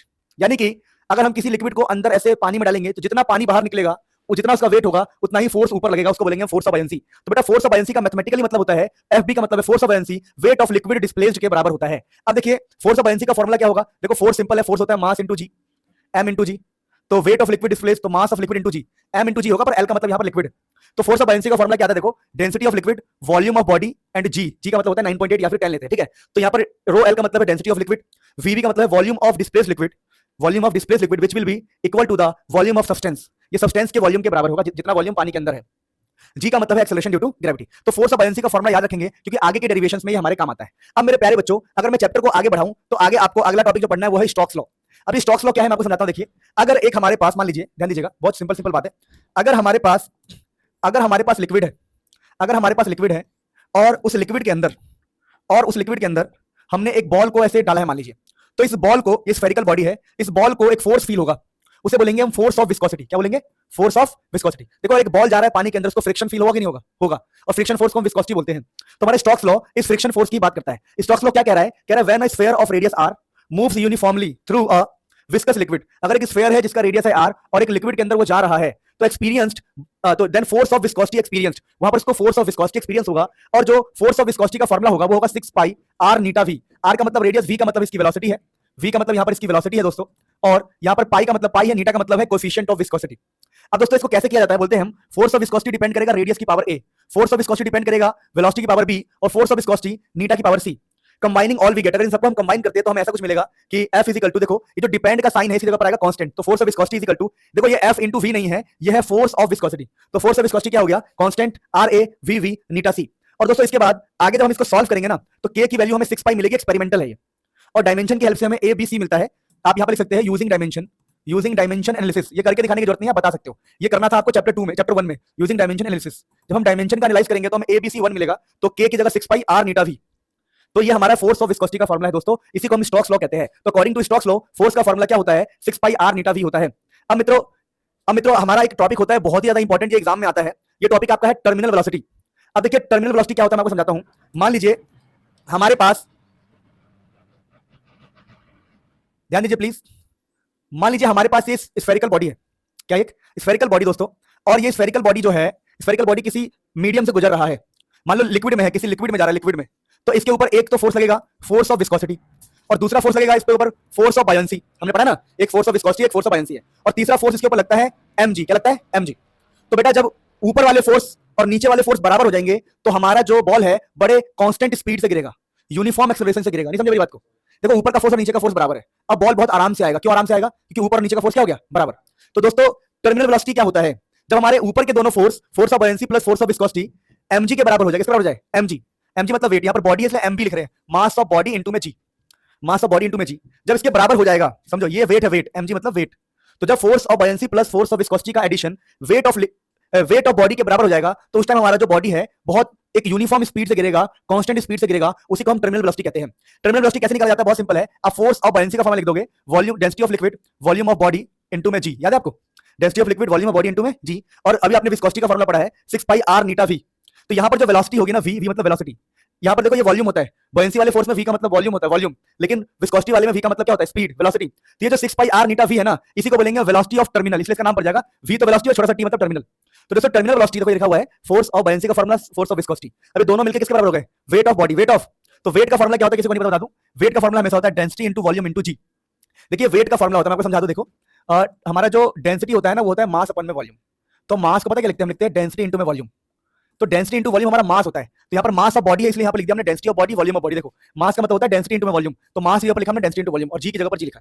अब दोस्तों यहाँ से हमें VT निकालना है। क्या निकालना है? VT हमें निकालना है टर्मिनल वेलोसिटी। तो हम कैसे निकालेंगे? हम इस पूरे को उधर जाके माइनस कर देंगे, density of liquid volume of body into G, इस पूरे को यहाँ माइनस कर देंगे। माइनस करने के बाद हम VT को पकड़ लेंगे और 6 पाई r नीटा को हम नीचे डिवाइड कर देंगे। अब दोस्तों यहाँ से हम चाहे तो वॉल्यूम ऑफ बॉडी कॉमन ले सकते हैं, यहाँ पर ये वॉल्यूम ऑफ बॉडी कॉमन ले सकते हैं, यहाँ भी वॉल्यूम ऑफ बॉडी है, यहाँ भी वॉल्यूम ऑफ बॉडी है, ठीक है। डेंसिटी होता है ना मास अपन में वॉल्यूम, तो ये वॉल्यूम वाला है, यहाँ से हम कॉमन ले लेंगे और जी को भी हम कॉमन ले लेंगे, तो इजीली हम इसको और आगे हम लगा सकते हैं। देखो तो हम क्या करेंगे, देखो हमने जी को और वॉल्यूम ऑफ बॉडी को कॉमन ले लिया, और अगली बार फिर वॉल्यूम को हमने लिख भी दिया, बॉडी मतलब स्फीयर 4/3 पाई r क्यूब लिख दिया हमने। अब यहाँ से काट पीट करेंगे ना, देखो कट जाएगा, 6 से ये 4 कटेगा 2 बार में, यहाँ 3 यहाँ पर 2, तो 2/9 आ जाएगा। और देखो एक r से r स्क्वायर बचेगा ऊपर, नीचे के पाई से पाई कट जाएगा, तो इस प्रकार से हमें आंसर मिल जाएगा। ये हमारा टर्मिनल वेलोसिटी है। इसका ग्राफ कैसा बनता है? देखो वेलोसिटी और टाइम के साथ, वेलोसिटी और टाइम और डिस्टेंस के साथ इसका ग्राफ ऐसा आता है, ऐसा ग्राफ इसका आता है, तो ध्यान रखना आप लोगों को। तो हमने कैसे कहा बेटा कि जब ऊपर वाले फोर्स और नीचे वाले फोर्स बराबर हो जाए तो बॉडी के पास एक यूनिफॉर्म वेलोसिटी होती है, एक कांस्टेंट वेलोसिटी होती है, जिसको बोलते हैं हम टर्मिनल वेलोसिटी। और टर्मिनल वेलोसिटी सीखने के लिए आपको फोर्स ऑफ बायंसी भी आना चाहिए और फोर्स ऑफ विस्कोसिटी भी आना चाहिए। देखो उम्मीद है कि आप इसे घर पे लिख के प्रैक्टिस करोगे। अगर लिख के प्रैक्टिस नहीं करोगे तो आपका गेम ऐसे खराब। अच्छा एग्जाम में अगर आ जाए व्हाट इज टर्मिनल वेलोसिटी, तो आप लिख के आएंगे when a body goes through viscous medium. जब एक बॉडी विस्कस मीडियम में जाता है, it achieves constant velocity, it achieves, this is called critical velocity. Constant velocity is achieved when total upward force becomes equal to downward force, ठीक है। तो छोटी मोटी बात मैंने आपको बताई। दोस्तों अगला जो टॉपिक इस चैप्टर के अंदर है हमारा, वो टॉपिक है सरफेस टेंशन। अब सरफेस टेंशन क्या होता है मैं आपको समझाता हूं। देखिए तो इसमें होता क्या है दोस्तों, पढ़िए, the property in which free surface of liquid tends to have minimum surface area and behaves like a stretched membrane. क्या मतलब है? देखो जैसे मैंने कहा एक लिक्विड है, इसमें एक लिक्विड भरा हुआ है, तो जो लिक्विड का फ्री सरफेस होता है, लिक्विड का फ्री सरफेस हमेशा चाहता है कम से कम एरिया में रहना, और कम से कम एरिया में रहने के लिए लिक्विड के मॉलिक्यूल्स एक दूसरे पर फोर्स लगाते हैं, और फोर्स लगाने की वजह से स्ट्रेच हो जाता है। क्या जाता है? स्ट्रेच्ड मेम्ब्रेन, एक मेम्ब्रेन में जाता है। मेम्ब्रेन मतलब मान लो पतली सी झिल्ली, पतला सा पर्दा। अब वो कह रहा है कि देखो पढ़ो, the property in which the free surface of liquid, जो फ्री सरफेस है लिक्विड का, tends to have minimum surface area, वो चाहते हैं कम से कम एरिया, और कम से कम एरिया तभी हो सकता है जब वो एक दूसरे के ऊपर फोर्स लगाएंगे, और फोर्स लगाएंगे लिक्विड के पार्टिकल्स, तो खिंचाव पैदा होगा। क्या पैदा होगा? खिंचाव। टेंशन का मतलब ही होता है खिंचाव, तो खिंचाव पैदा होगा तो area and behaves like a stretched, खिंचा हुआ मेम्ब्रेन की तरह बिहेव करते हैं। यानी आपको पता नहीं है पर हकीकत ये, जैसे चाय देखा आपने, चाय के ऊपर छाली जम जाती है, छाली, वैसा ही कुछ इमेजिन कर सकते हो। ये समझे मेरी बात को? तो free surface of liquid tries to minimize its area, so they apply force and behaves like खींचा हुआ मेम्ब्रेन, तो उसी को बोलते हैं सरफेस का खिंचाव, सरफेस टेंशन। अब देखिए सरफेस टेंशन जो है, इसके बारे में आपको मैं थोड़ा फॉर्मूला बता दूं। तो मान लो कि मैं कहता हूं कि मेरे पास यहां पर एक लिक्विड का सरफेस है, और मैंने इमेजिन कर लिया इमेजिनरी कि लेंथ है इसका L, और जो फोर्स है वो F है, जो खिंचाव है F। तो सरफेस टेंशन को डिफाइन किया गया है force per unit length, force per unit length, कितना फोर्स है पर यूनिट लेंथ को हम बोलते हैं सरफेस टेंशन का ये फॉर्मुला होता है, फोर्स पर यूनिट लेंथ। अब दोस्तों एक होता है सरफेस एनर्जी। तो सरफेस एनर्जी क्या, तो समझिएगा, surface energy is the potential energy contained by molecule of liquid at surface due to which they stay on the surface against inward force of attraction by other molecule. क्या मतलब है, देखिए अब logically बात कीजिए, अगर हम बात करें कि लिक्विड है, ये लिक्विड का सरफेस है और एक अंदर पार्टिकल है, तो अंदर के पार्टिकल को चारों तरफ से फोर्स मिल रहा है, इसलिए वो अपनी जगह पर बना रह सकता है, अपनी जगह पर रहेगा। लेकिन जो सबसे ऊपर वाला पार्टिकल है, उस पार्टिकल को नीचे वाले खींच रहे हैं, नीचे के लिक्विड के पार्टिकल खींच रहे होंगे, फिर भी वो वहीं पर बना हुआ है। देखो इस वाले पार्टिकल को चारों तरफ से खींच रहे हैं, तो ये अपनी जगह पर रहेगा, आम सीधी बात है। लेकिन जो सबसे ऊपर वाला पार्टिकल है, उसको नीचे वाले तो खींच रहे हैं, नीचे वाले खींच रहे हैं, फिर भी वो सरफेस पर है। नहीं समझ रही बात को? आप लॉजिकली बात करो, अगर एक बंदा मुझे इधर खींचे और एक बंदा इधर खींचे, तब तो मैं बीच में रहूंगा। लेकिन एक बंदा सिर्फ मेरा ये हाथ खींच रहा है और तभी मैं यहीं पे खड़ा हूं, मतलब मैं अपनी जान लगा रहा हूं, अपनी ताकत लगा रहा हूं। नहीं समझ रही बात को?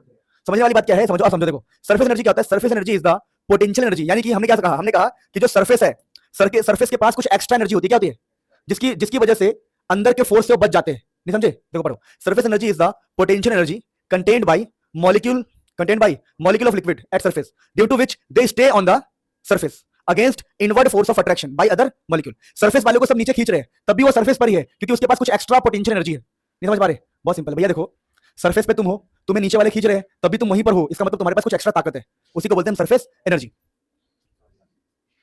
न्यूमेरिकल वाली पीडीएफ सब में डाल चुका हूं मैं। अरे पता नहीं कैसे बच्चे हो यार, एक बार चेक तो करो यार, चेक करो यार, spam don't spam too much. अब देखिए दोस्तों, अगला टॉपिक है दोस्तों relation between surface tension and surface energy. अब सरफेस टेंशन और सरफेस एनर्जी में हमें रिलेशन देखना है, तो हम कैसे देखेंगे आपको मैं समझा रहा हूं। देखो हम ऐसा कुछ इमेजिन करने जा रहे हैं, देखो ध्यान से। सबसे पहले ना हम लोगों ने एक सिस्टम बनाया है, ये सिस्टम है, एक सेकंड रुक जाओ। हाँ हेलो, क्या कह रहे हो? नहीं तो मोबाइल से काम करेंगे तो अपने आप से देखो, तो रिफ्लेक्शन आए, मोबाइल लगा लो एक सामने। अच्छा चलो लगा लो, लाइट लगा लो, कंफर्म लगा दो।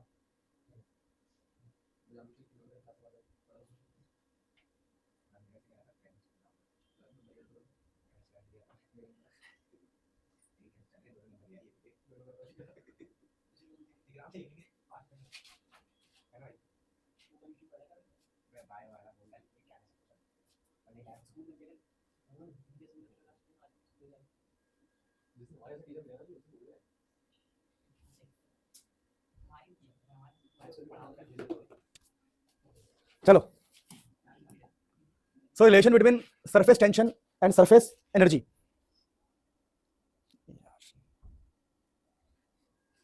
देखो अब मैं आपको समझाता हूँ कर क्या रहे हैं हम लोग। हमने क्या किया, हमने एक सिस्टम बनाया ऐसा जिसमें ये वाली साइड मूव कर सकती है, ये वाली जो मैं ऐसे बना रहा हूँ, और हमने अंदर लिक्विड की फिल्म है, लिक्विड है की फिल्म है, जिसकी वजह से ना इस तरफ होगा सरफेस टेंशन। देखो ध्यान दो, इस तरफ सरफेस टेंशन होगा अंदर की तरफ, और हमें पता है कि हमें सरफेस एनर्जी निकालना है। तो एनर्जी ना, टॉपिक का नाम देख लो, टॉपिक का नाम क्या है, टॉपिक का नाम है relation between surface tension and surface energy. तो आपको हमेशा याद रखना है कि एनर्जी हमेशा वर्क से ही पता लगता है। तो हम इस सरफेस पे वर्क करने वाले, तो वर्क करने के लिए हम क्या करेंगे, हम इस वाले आर्म को, ये जो आर्म है, इसको थोड़ा आगे बढ़ाएंगे, आगे बढ़ा के इसके डिस्टेंस में चेंज करेंगे, डेल्टा एक्स। हमने कुछ डिस्टेंस बढ़ाया डेल्टा एक्स, तो हमने यहाँ पर वर्क किया। तो वर्क हमने क्या किया, वर्क हमेशा होता है फोर्स इंटू में डिस्प्लेसमेंट, डिस्प्लेसमेंट हमारा डेल्टा एक्स है। अब हम फोर्स कैसे निकालेंगे, तो हम जानते हैं यहाँ पर जो सरफेस टेंशन है एस टी, वो होता है फोर्स अपॉन में लेंथ। मान लो ये लेंथ है एल, तो यहाँ से फोर्स क्या हो जाएगा, यहाँ से फोर्स होगा सरफेस टेंशन इंटू में लेंथ। तो हम बोलेंगे देखो भैया यहाँ पर जो वर्क होगा वो होगा सरफेस टेंशन इंटू में लेंथ, फोर्स हो गया, और यह डेल्टा एक्स। और आपको मैं बता दूं कि एल इंटू में डेल्टा एक्स, लेंथ इंटू एक तरह से क्या हो गया, देखो लेंथ इंटू में ब्रेड्थ, लेंथ इंटू में डिस्टेंस, तो ये लेंथ इंटू में डेल्टा एक्स है। तो ये हमारा पता है सरफेस टेंशन यही रहेगा, और ये एरिया बन जाएगा delta A, change in area. यानी जो वर्क डन होता है वो होता है सरफेस टेंशन इंटू में चेंज इन एरिया। और दोस्तों यहाँ से अगर हम सरफेस टेंशन भी निकालना चाहेंगे तो वर्क डन अपॉन में चेंज इन एरिया आ जाएगा। तो ये रिलेशन होता है बिटवीन, इसी वर्क को ध्यान दो, इसी वर्क को हम सरफेस एनर्जी कहेंगे, यानी कि सरफेस एनर्जी अपॉन में change in area surface tension के बराबर होता है। यानी कि जो वर्क होगा ना, सरफेस जो वर्क होगा यहाँ पर वही हमारा सरफेस एनर्जी होगा। तो दोस्तों यहाँ मैंने मेंशन किया है, देखो relation between surface tension and surface energy. तो हमने बोला देखो जो हमारा यहाँ पर चेंज इन एरिया आएगा दोस्तों, change in area, surface tension into, यहाँ पर एस का मतलब है surface tension into change in area. तो जो वर्क डन हो गया वो हो गया surface tension into change in area. और ये जो वर्क डन है, this work done converts to potential energy, यही वर्क डन पोटेंशियल एनर्जी बन जाता है। आपको बाकी देखो ये लिखा है मैंने, surface tension into change in area, इस बात का ध्यान देंगे आप। अब देखिए अगर मैं यहाँ पर एरिया को 1 कर दूंगा तो क्या होगा, सोचो, अगर मैं यहाँ को एरिया को 1 कर दूंगा, जो मेरा सरफेस एनर्जी है, ध्यान देना, यहाँ पर एस का मतलब सरफेस टेंशन है, again I am saying this is surface tension दोस्तों, आप यहां से मत देखिए, यहां से भूल जाइए, यहां से मैंने सही सिंबल्स का इस्तेमाल किया है। तो सरफेस टेंशन होता है surface energy into change in area. अगर यहां मैं एरिया को गायब कर दूंगा ना, 1 कर दूंगा, अगर मैं एरिया को 1 कर दूंगा तो जो हमारा सरफेस टेंशन है वही सरफेस एनर्जी हो जाएगा। यानी चेंज इन एरिया अगर 1 है तो सरफेस टेंशन सरफेस एनर्जी के बराबर होगा। तो वही लिखा हुआ है, if area increased 1 then surface tension equal to work done in increasing the area of unity. कि सरफेस टेंशन ही हमारा वर्क डन के बराबर हो जाएगा। देखो अगर ये रहा ना, अगर एरिया हमारा 1 हो जाए, अगर यहां से मैं एरिया को गायब कर दूंगा तो मेरा जो सरफेस टेंशन है वही वर्क के बराबर हो जाएगा। और वर्क ही हमारा सरफेस एनर्जी होता है। मैंने कहा वर्क ही क्या होता है? Surface energy. थोड़ा कंफ्यूजिंग है, लेकिन आप इसे बार-बार अगर देखेंगे तो आपको समझ में आएगा दोस्तों, अदरवाइज आपको समझ में नहीं आएगा। अब दोस्तों इस चैप्टर में अगला टॉपिक होता है excess pressure inside a liquid drop. देखिए excess pressure inside a liquid drop, तो ये एक लिक्विड ड्रॉप की हम बातें कर रहे हैं, ध्यान दीजिएगा। लिक्विड ड्रॉप, लिक्विड ड्रॉप के अंदर एक्सेस प्रेशर। देखिए आपको पता है ना कि सरफेस टेंशन चीजों को छोटा करना चाहता है। Surface tension tries to minimize the things. तो एक ड्रॉप है, ड्रॉप, उस ड्रॉप को सरफेस टेंशन चाहेगा छोटा करना, लेकिन ड्रॉप छोटा नहीं होता, फूटता नहीं है। छोटा करने के मतलब फूट जाना चाहिए, ड्रॉप नहीं फूटता क्योंकि ड्रॉप के अंदर कुछ एक्स्ट्रा प्रेशर होता है। हमने बोला इसके अंदर जो एक्स्ट्रा प्रेशर है उसको हम पी बोलेंगे। यानी सभी लिक्विड ड्रॉप के अंदर कुछ एक्स्ट्रा प्रेशर होता है, उसी को बोलते हैं हम एक्सेस प्रेशर। ये एक्सेस प्रेशर हम कैसे निकालते हैं तो हम पढ़ने जा रहे हैं work in terms of surface tension. पहले हम निकालेंगे, हम मैं प्रेशर तो निकालना है पर हम काम कर रहे हैं। देखो तो वर्क डन क्या होता है, अभी हमने पढ़ा, वर्क होता है सरफेस टेंशन, एसटी का मतलब सरफेस टेंशन इनटू में चेंज इन एरिया। तो हमने क्या माना है कि पहले हमारा एक लिक्विड ड्रॉप है जिसका रेडियस है आर, ठीक है, और उसके जो रेडियस में चेंज हुआ है वो हुआ है डी आर, हल्का सा रेडियस में चेंज हुआ है। यानी इनिशियल रेडियस है आर, तो फाइनल है R plus D R, R plus D R. अब देखो वर्क डन होता है surface tension into change in area. तो आपको मैं बता दूं कि देखो change in area, area change कैसे निकालेंगे, final area minus initial area. अब एरिया का फॉर्मूला होता है 4 पाई आर स्क्वायर। अब दोस्तों अगर एरिया होता है 4 पाई आर स्क्वायर दोस्तों, तो यहां पर आपको क्या समझना है कि 4 पाई आर मतलब R plus D R final, और इनिशियल तो यही रहेगा। इनिशियल एरिया इतना है, फाइनल इतना है, क्योंकि final R plus D R हो गया। तो 4 pi final area minus initial area. दोस्तों जब हम यहां पर इसको 4 पाई को कॉमन लेंगे, यहां ध्यान दीजिए, यहां पर सरफेस टेंशन है, यहां पर 4 पाई है, तो इस 4 पाई और इस 4 पाई को हम कॉमन ले लेंगे बाहर, तो सरफेस टेंशन पहले से ही बाहर है, आपका 4 पाई भी बाहर हो जाएगा। तो अंदर क्या बचेगा, अंदर बचेगा देखो आर प्लस डी आर का होल स्क्वायर और यहां पर आर स्क्वायर। तो आर प्लस डी आर का होल स्क्वायर आप खोलेंगे तो बनेगा ए स्क्वायर बी स्क्वायर 2ab। देखो यहां पर a प्लस बी का होल स्क्वायर पूरा खोल दिया और यहां पर सिर्फ आर स्क्वायर है, क्योंकि हम 4 पाई को बाहर ले चुके हैं। अब इस आर स्क्वायर से आर स्क्वायर कट जाएगा, और आपको बता दूं मैं डी आर स्क्वायर भी 0 हो जाएगा, क्योंकि डी आर का मतलब होता है बहुत छोटा, और छोटे का स्क्वायर ऑलमोस्ट 0 के बराबर हो जाता है, ध्यान रखना। तो यहां से आपको 2r डी आर मिलेगा। तो ये आपका वर्क डन आ गया, work done in terms of surface tension. तो वर्क डन हो गया सरफेस टेंशन 4 पाई 2r डी आर। अब दोस्तों work done in terms of pressure, अब देखिए यहां पर जो भी प्रेशर है P, उसके हिसाब से वर्क डन निकालना चाहते हैं। तो देखिए वर्क डन का फॉर्मूला होता है फोर्स इनटू में डिस्प्लेसमेंट, जो कि dr है हमारा डिस्प्लेसमेंट, और फोर्स का देखिए प्रेशर होता है फोर्स अपॉन में एरिया। तो यहां पर फोर्स होगा प्रेशर इनटू में एरिया दोस्तों। तो फोर्स यहां पर आपको लिखना है प्रेशर इनटू में एरिया, और बगल में dr तो है ही। तो अब देखो एरिया का फॉर्मूला होता है 4 पाई आर स्क्वायर, तो प्रेशर एरिया हो जाएगा 4 pi R square, 4 pi R square into में dr। तो हमारे पास एक तो वर्क डन आया इन टर्म्स ऑफ प्रेशर और एक वर्क डन आया in terms of surface tension.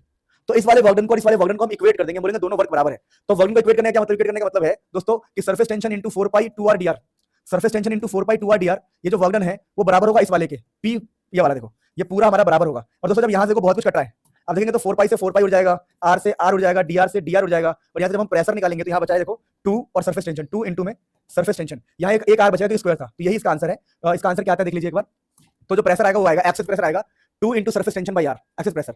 लेकिन ये जो हमने किया वो लिक्विड ड्रॉप के लिए किया, पीछे वाला ये जो हमने ड्राइव किया ये लिक्विड ड्रॉप के लिए हमने ड्राइव किया, लिक्विड के लिए, लिक्विड के लिए, लिक्विड इनसाइड लिक्विड ड्रॉप। लेकिन अगर हमारा बबल हुआ, बबल तो यार बबल में ना ऐसा होता है, देखो लिक्विड में क्या होता है, लिक्विड में ऐसा होता है कि लिक्विड ड्रॉप में होता है अंदर लिक्विड बाहर एयर, तो यहाँ पर वन इंटरफेस होता है। लेकिन बबल में क्या होता है, बबल में ऐसा होता है, देखो बबल में ऐसा होता है, बबल में ऐसा होता है, बबल में कि यहाँ पर एयर मिलेगा आपको, फिर आपको लिक्विड मिलेगा, फिर एयर मिलेगा। बबल का ये मतलब, बबल में होता है दो इंटरफेस, एयर लिक्विड एयर। तो जब भी बबल आता है ना बबल, तो हम लोग क्या करते हैं दोस्तों, हम लोग इस वाले में ध्यान देना, इस वाले इक्वेशन में 2 से मल्टीप्लाई करते चलते हैं, 2 2 2, यहां पे हम 2 से मल्टीप्लाई करते हैं, जब भी बबल की बात होती है इस पूरे इक्वेशन में हम 2 का मल्टीप्लाई करते हुए चलते हैं। और जब 2 का मल्टीप्लाई करते हुए चलेंगे ना तो लास्ट में आपको एक 2 का मल्टीप्लाई मिल जाएगा। यानी पहले जो आंसर था 2 सरफेस टेंशन अपन में आर हो जाएगा 2 into 2 surface tension upon R. तो बबल 100 बबल के लिए और लिक्विड के लिए अलग अलग आंसर आता है, इसमें 2 इंटू 2 4 होता है, इसमें सिर्फ 2 होता है। तो ये बात आप ध्यान रखेंगे प्लीज।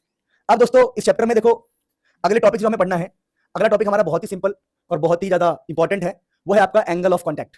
अब दोस्तों एंगल ऑफ कॉन्टैक्ट क्या होता है मैं आपको समझा रहा हूं। देखिए कि अगर हमारे पास एक बर्तन के अंदर लिक्विड है, देखो ये बर्तन है, इस बर्तन के अंदर दोस्तों हमने लिक्विड भरा हुआ है, लिक्विड भरा हुआ है ऐसे, तो ये कुछ शेप लेता है। जैसे मान लो इसने शेप ऐसा ले लिया, इस लिक्विड ने ऐसा शेप ले लिया, मान लो आपने आइसक्रीम में देखा है कुछ ऐसा शेप बनता है, मान लो ऐसा ही कुछ है।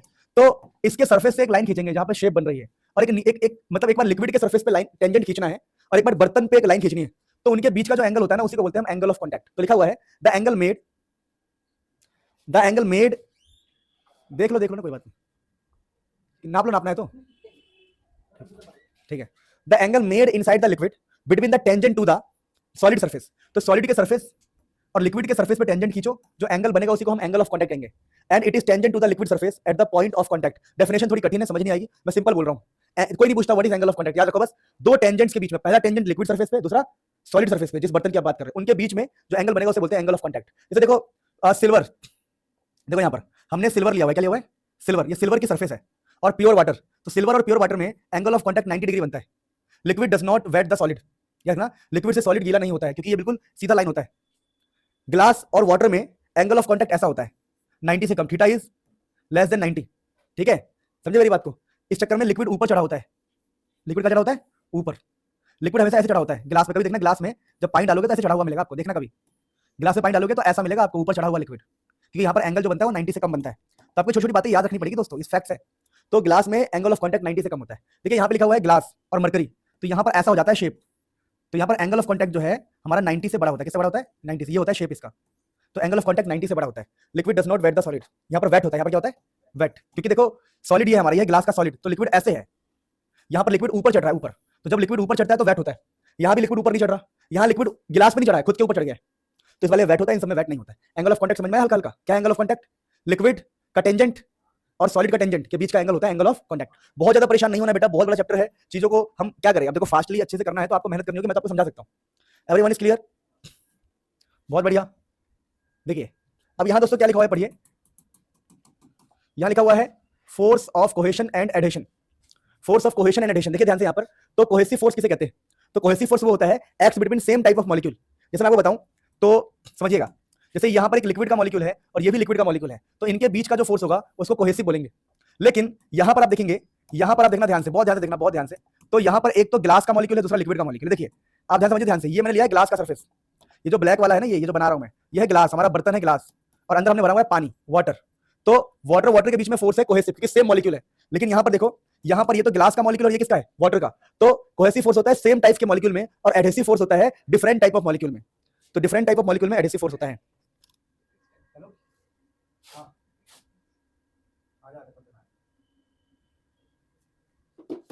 मेरी बात समझे सब? बहुत बढ़िया। अब दोस्तों ध्यान दीजिए बढ़िया से, यहां पर देखिए वाटर और गिलास हमने लिया है, तो ऐसा कुछ बन जाता है शेप, क्योंकि यहां पर ना वो फोर्स ज्यादा होता है, फोर्स ऑफ एडहेसिव ज्यादा होता है। एडहेसिव का मतलब क्या है? एडहेसिव का मतलब होता है, एडहेसिव का मतलब होता है between different type of molecule. तो यहाँ पर क्या होता है, जो गिलास का मॉलिक्यूल है पानी के मॉलिक्यूल को खींच लेता है, खींचने की वजह से, क्योंकि एडहेसिव का मतलब है डिफरेंट मॉलिक्यूल के बीच का फोर्स। तो गिलास का मॉलिक्यूल पानी के मॉलिक्यूल को खींच के चढ़ा लेता है ऊपर, यहाँ पर एडहेसिव ज्यादा होता है। अगर हमारे पास, इसको बोलते हैं, शेप को बोलते हैं कॉनकेव मेनिस्कस। क्या नाम होता है? कॉनकेव मेनिस्कस, ठीक है। अब यहाँ पर देखिए क्या होता है, यह मरकरी वाला, यह मरकरी एंड वाटर वाला केस है। तो वाटर बोलना, मरकरी एंड ग्लास वाला केस है। तो जो मरकरी और ग्लास के केस में क्या होता है, कोहेसिव फोर्स ज्यादा होता है।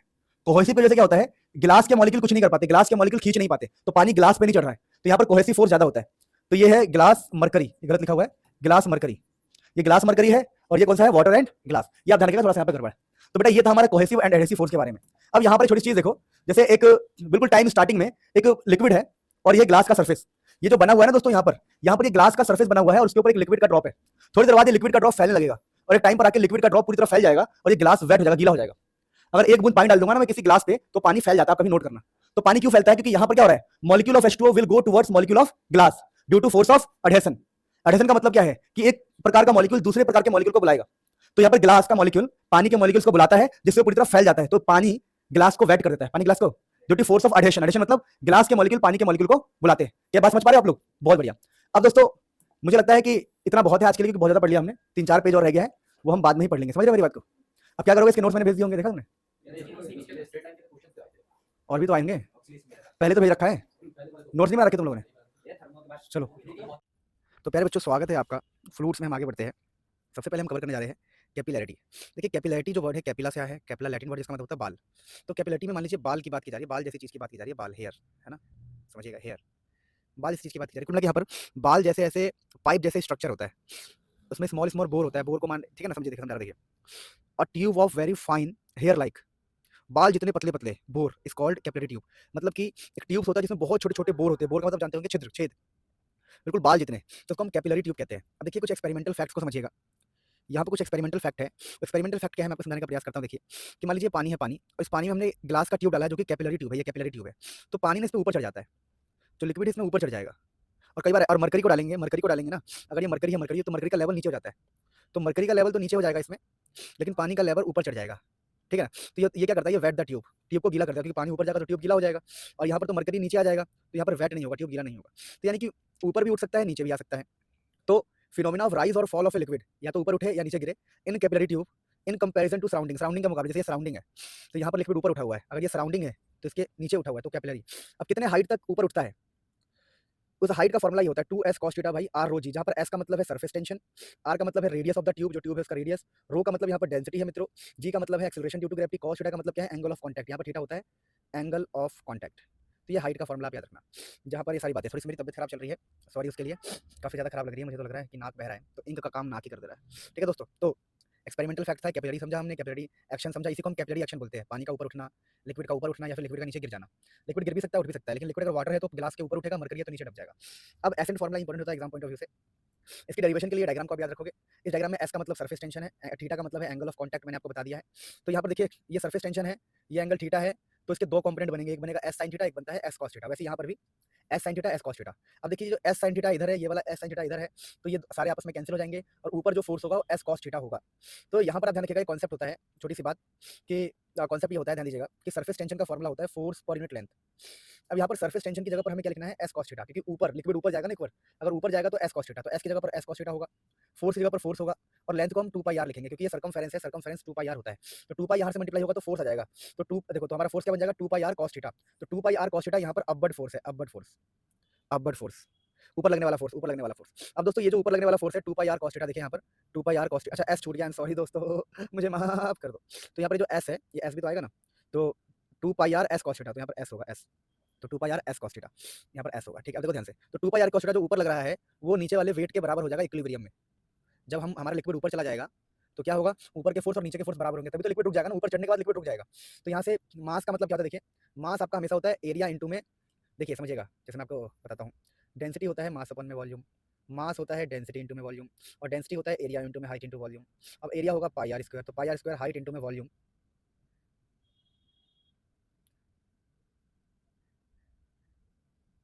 मास होता है डेंसिटी इंटू में वॉल्यूम, तो डेंसिटी हो गया आपका, वॉल्यूम हो गया area into height, sorry sorry sorry मैंने जल्दीबाजी में गलती कर दी, आई एम रियली सॉरी दोस्तों।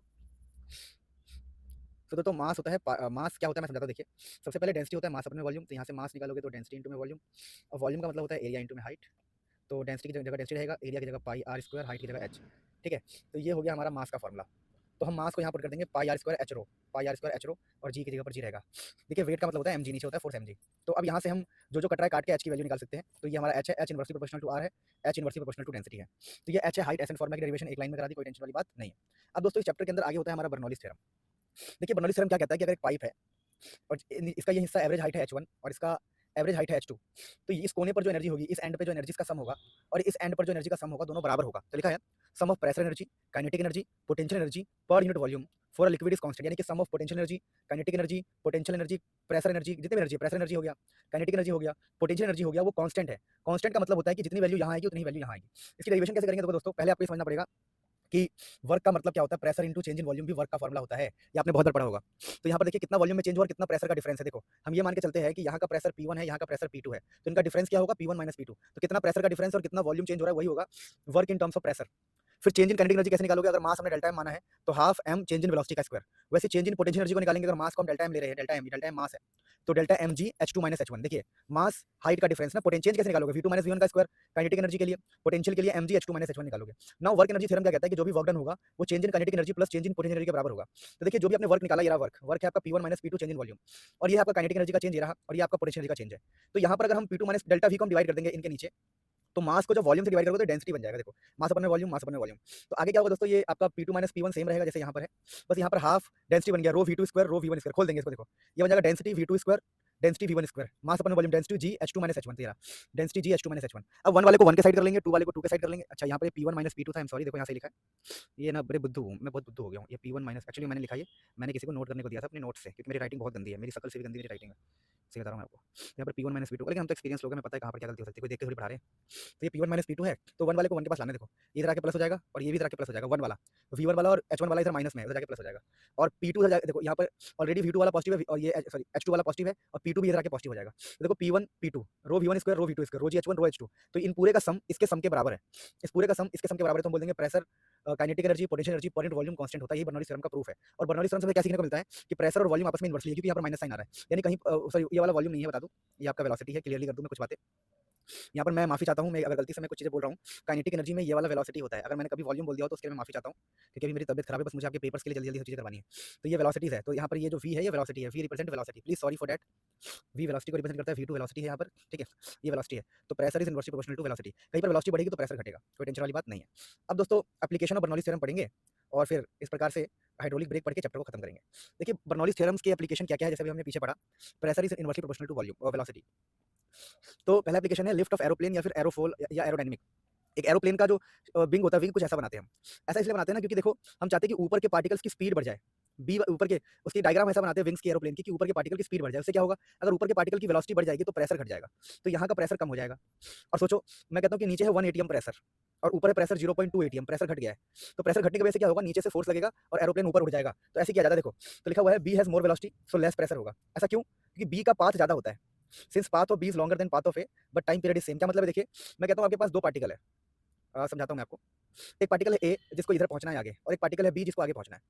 अब फर्क क्या है, फर्क ये है कि बी वाले का रास्ता लंबा है तो बी वाले को फास्ट चलना पड़ेगा और ए वाला थोड़ा स्लो होगा, इसलिए ऊपर वाले की वेलोसिटी बढ़ जाती है और प्रेशर कम हो जाता है। तो बी का पास लॉन्गर पाथ है इसलिए इसकी स्पीड ज्यादा होती है, तो इसका स्पीड ज्यादा होगा तो प्रेशर कम होगा, यहाँ प्रेशर कम है और नीचे प्रेशर ज्यादा है तो एरोप्लेन ऊपर उड़ जाएगा। ठीक है, तो ये बात ध्यान रखना। तो ये पहला एप्लीकेशन था कि कैसे हम एरोप्लेन को उड़ाते हैं। दूसरा एप्लीकेशन क्या है, देखिए दूसरा एप्लीकेशन क्या है, एप्लीकेशन ऑफ बर्नौलीज़ थ्योरम में, कि हम स्प्रे का सिस्टम बता रहा हूँ आपको, जो भी स्प्रे होता है या कुछ भी होता है तो स्प्रे कैसे काम करता है ध्यान दीजिए। देखिए जब हम स्प्रे कैसे काम करवाते हैं ध्यान देता हूँ मैं आपको। जैसे जैसे हमने स्प्रे यहाँ पर जैसे हम ऐसा मान लो कि पिचकारी है, पिचकारी होली आने वाली है। अब पिचकारी क्या होता है कि आपने पिचकारी में यहाँ पर धक्का मारा, धक्का मारने से यहाँ की वेलोसिटी बढ़ जाएगा। अब यहाँ की वेलोसिटी बढ़ जाएगा तो प्रेशर घट जाएगा। यानी कहने का क्या मतलब है कि आपके यहाँ का प्रेशर कम होगा। अगर यहाँ का प्रेशर कम है और नीचे का प्रेशर फिर ज़्यादा होगा, और नीचे का प्रेशर ज़्यादा है तो नीचे से माल उठ के ऊपर आ जाएगा, और जो भी माल ऊपर उठ के आएगा यहाँ से बाहर निकल जाएगा। तो सारा खेल किसका है, प्रेशर का है। कि जब हम यहाँ पर वेलोसिटी बढ़ाएंगे, इस जगह पर वेलोसिटी बढ़ाएंगे तो प्रेशर घट जाएगा, वेलोसिटी बढ़ाने से प्रेशर आपका घट जाएगा, और यहाँ का प्रेशर कम है और अंदर का प्रेशर ज़्यादा है तो ज़्यादा प्रेशर से कम की तरफ माल आपका निकल जाएगा। ठीक है, अब ध्यान दो। अब यहाँ पर झोपड़ी उड़ना, हट हट की जो रूफ होती है वो उड़ जाती है, roof flies away, flies away. क्यों? क्योंकि देखिए जब तूफान आएगा ना, तूफान तूफान इन स्टॉर्म, तूफान के अंदर, तो जब दोस्तों तूफान आएगा तो पता क्या होगा, देखो तूफान आएगा तो बाहर की वेलोसिटी बढ़ जाएगी, वेलोसिटी बढ़ने से प्रेशर कम होगा। और सोचो यहाँ का प्रेशर कम है और इधर का प्रेशर ज़्यादा है, तो यहाँ का प्रेशर ज़्यादा होगा, यहाँ का प्रेशर कम होगा, तो अंदर का प्रेशर ज़्यादा है, इस चक्कर में छत उड़ जाती है। देखिए मैं कुछ पॉइंट्स बना दूँ, पॉइंट्स है ए और ये हाँ बना रखा है, तो वी ऑफ ए ज़्यादा है तो प्रेशर ऑफ ए कम होगा। अगर यहाँ का प्रेशर कम है और अंदर का प्रेशर ज़्यादा है तो झोपड़ी उड़ जाएगी। ठीक है ना, तो तूफान के टाइम पर यही होता है कि बाहर का वेलोसिटी बढ़ जाता है, बाहर का वेलोसिटी बढ़ने से बाहर का प्रेशर कम हो जाता है और अंदर का प्रेशर ज़्यादा हो जाता है। ठीक है, तो ध्यान रखना। वैसे क्वेश्चन आ सकता है कि भैया मैग्नस इफेक्ट, वैसे क्वेश्चन आ सकता है कि देखो हमें तेज रफ्तार ट्रेन के पास क्यों खड़ा नहीं होना चाहिए, क्योंकि भैया अगर रफ्तार ट्रेन की रफ्तार ज़्यादा है तो वेलोसिटी ज़्यादा होगी वहाँ के एयर की, प्रेशर कम होगा। और अगर प्रेशर कम है, हम यहाँ पे खड़े हैं सोचो, और यहाँ का प्रेशर कम है तो हमारे इधर का प्रेशर ज़्यादा होगा। ट्रेन के पास प्रेशर कम होगा और बगल में प्रेशर क्या होगा, ज़्यादा, तो ज़्यादा प्रेशर से कम की तरफ धक्का लगेगा, आप ट्रेन में घुस जाओगे, आपका वो कट जाएगा, शादी ब्याह नहीं होगी आपकी। इस चीज़ को समझने का प्रयास करो। तो वही वाली बात है। तो मैग्नस इफेक्ट क्या होता है, देखिए जैसे बॉल को हमें स्विंग कराना है, तुम कैसे स्विंग कराते हैं, देखिए जैसे एक बॉल है, ये बॉल है आगे की तरफ जा रही है और हवा पीछे की तरफ है, देखो हवा पीछे की तरफ है, हवा पीछे की तरफ है, समझना। बॉल आगे जा रही है, हवा पीछे की तरफ है, लेकिन बॉल ना स्विंग कर रही होती है। देखो इस पॉइंट पर, देखो इस पॉइंट पे बॉल हमारा ऐसे घूम रहा है, तो इस पॉइंट पे बॉल इस तरफ है, बॉल की इस तरफ मानेंगे हम, और इस समझने का प्रयास करो। और आपका जो हवा है, हवा वो भी पीछे की तरफ है, तो यहाँ की वेलोसिटी ऐड हो रही है। पर इस पॉइंट पर देखो बॉल तो आगे है पर हवा पीछे, समझने का प्रयास करना। अगर कोई बॉल ऐसे घूम रही है तो घूमते वक्त इस पॉइंट पे समझना है, अगर कोई बॉल घूम रही है तो इस बॉल में 2 पॉइंट को समझो। अगर कोई बॉल स्विंग कर रही है तो इस वाले पॉइंट को समझने का प्रयास करो। ये वाला पॉइंट अभी, इस पॉइंट की वेलोसिटी अभी इस तरफ होगी और घूमते घूमते फिर इधर आएगा, इस पॉइंट की वेलोसिटी इस तरफ होगी। तो अगर हवा पीछे चल रहा है तो दोनों वेलोसिटी सेम डायरेक्शन में है, और हवा भी पीछे चल रहा है तो ये दोनों अपोजिट डायरेक्शन में है, तो नीचे की वेलोसिटी कम हो जाएगी, ऊपर की वेलोसिटी क्या हो जाएगी, ज़्यादा। अगर ऊपर की वेलोसिटी ज़्यादा है तो प्रेशर कम है, और प्रेशर कम है तो सोच लो क्या होगा, वो डिफ्लेक्ट हो जाएगा। तो इसी को बोलते हैं मैग्नस इफेक्ट, कि हम बॉल को डिफ्लेक्ट करवा सकते हैं। कि बॉल को जाना ऐसे था, मान लो बॉल को जाना ऐसे था पर बॉल इधर चला गया, मतलब बॉल को अगर जाना ऐसे था तो डिफ्लेक्ट होकर ऐसे जा सकता है या ऐसे आ सकता है, जाना उसको ऐसे था, समझे। इसी को हम मैग्नस इफेक्ट कहते हैं दोस्तों। फिर दोस्तों रेनॉल्ड नंबर क्या होता है, देखिए सिलेबस में नहीं है पर भी सुन लीजिए। अगर 0 से 2000 है वैल्यू रेनॉल्ड नंबर की तो स्ट्रीमलाइन फ्लो कहेंगे या लैमिनार कहेंगे। 2000 से 3000 है तो उसको अनस्टेबल कहते हैं, और 3000 से ऊपर हो तो टर्बुलेंट फ्लो कहते हैं। फ्लो की बात की जा रही है यहाँ पर दोस्तों। अब लास्ट में दोस्तों हाइड्रोलिक ब्रेक का कॉन्सेप्ट मैं आपको समझाता हूँ, देखो क्या होता है। पहले बच्चों समझने का प्रयास कीजिएगा कि हाइड्रोलिक ब्रेक में क्या होता है। ये पास्कल लॉ की एप्लीकेशन है। इसके अंदर होता क्या है कि हम लिक्विड भर देते हैं, और ये लिक्विड का कनेक्शन ऐसे ऐसे रहता है पूरा। ये टाई आपका रिम है, रिम, और यहाँ पर स्प्रिंग लगी होती है। मैं सब समझाता हूँ क्या, देखो यहाँ पर पैडल होता है, पैडल जहाँ से लोग अपने पैर दबाते हैं, लीवर सिस्टम बोलते हैं इसको। इस सिलेंडर को बोलते हैं मास्टर सिलेंडर, जिसमें ये होता है ब्रेक, इसमें ऑयल भरा होता है, ब्रेक ऑयल भरा होता है। देखो होता क्या है, जैसे ही बंदा पैडल मारता है, ये जो लिक्विड है इसको प्रेशर फील होता है, वो प्रेशर यहाँ और यहाँ ट्रांसफर होता है। अब ये जो चीज़ है, ये जो चीज़ है, ऐसा मान के चलो, ये जो चीज़ है, यहाँ पर प्रेशर फील होगा। प्रेशर फील होने की वजह से जो रिम है, रिम हमारा जो रिम है, रिम इसमें जाके सट जाएगा, चिपक जाएगा। इसको बोलते हैं ब्रेक शू। ये ब्रेक बेस होता है, ब्रेक का होता है, ब्रेक का। कि जैसे सोचो यहाँ से प्रेशर आया, ये प्रेशर यहाँ लगा। अब ये वाला बंदा क्या करेगा, इस रिम को इसके अगेंस्ट कर देगा, तो ये ब्रेक शू में जाकर रिम टक्कर खाएगी, रिम फ्रिक्शन खाएगा और गाड़ी रुक जाएगी। और जैसे आप ब्रेक को छोड़ दोगे, जो स्प्रिंग है, स्प्रिंग दोबारा अपनी पोजीशन पे उसको ले आएगा। क्योंकि देखो जब आप इसको ऐसे दबा दोगे, दबाने से क्या होगा, प्रेशर लगेगा। प्रेशर लगने से ये जो चीज़ है आगे चली जाएगी और रिम के साथ घिसने प्रेशराइज़ करेगी और ये रिम है जो ब्रेक शू से घिसने लग जाएगी। अब अपने जैसे ही ब्रेक छोड़ोगे स्प्रिंग दोबारा अपनी जगह पर आ जाएगा और चीज़ों में गैप स्टार्ट हो जाएगा और टायर अपने चलने लग जाएगा। मैं ज़्यादा तेज़ आपको बहुत तगड़ा तो नहीं पढ़ा सकता पर सिंपल बता रहा हूँ। ये लिख के आना है द ब्रेक शू, जो ब्रेक शू है get pressed against the inner wheel. ये जो व्हील है व्हील उसके अगेंस्ट प्रेस हो जाता है, प्रेस इन द रिम में और retarding the motion of the wheel. मतलब रोक देता है मोशन ऑफ द व्हील। कुल मिला के कहानी क्या है, बुरा मत मानना, मेरी भी मजबूरी है कि मैं आपको बढ़िया नहीं सिखा पा रहा हूँ क्योंकि मैं डिजिटल बोर्ड पे नहीं हूँ। और दूसरी मजबूरी ये है कि मेरी तबीयत सच में मुझे लग रहा है अजीब-सा लग रहा है, पसीना-पसीना हो गया हूँ। सुनो देखो, कहानी ये है कुल मिला के कि किसी ने यहाँ से दबाया, वो जो प्रेशर है लिक्विड का यहाँ पहुँचा। अब ये बंदा रिम को मजबूर कर देगा इसमें सटने के लिए ब्रेक के अंदर और जैसे ही रिम में ब्रेक सटेगा, गाड़ी रुक जाएगी और जैसे ही अब देखो सटा हुआ है तो क्या करे? तो ये स्प्रिंग क्या करेगा उसको वापस अपनी जगह पे ले आएगा और इनके बीच में गैप पैदा हो जाएगा जिससे गाड़ी चलना स्टार्ट हो जाए। तो ब्रेक लगाने से इनके और इसके बीच में गैप बंद हो जाता है और दोनों चिपक जाते हैं और जैसे ही ब्रेक छोड़ेंगे स्प्रिंग उसको वापस ले आएगा और गैप बन जाएगा। आई होप आपको ये लेक्चर समझ में आया हो। सॉरी अगर समझ में नहीं आया तो मैंने कोशिश किया जितना अच्छा करवा सकते हैं।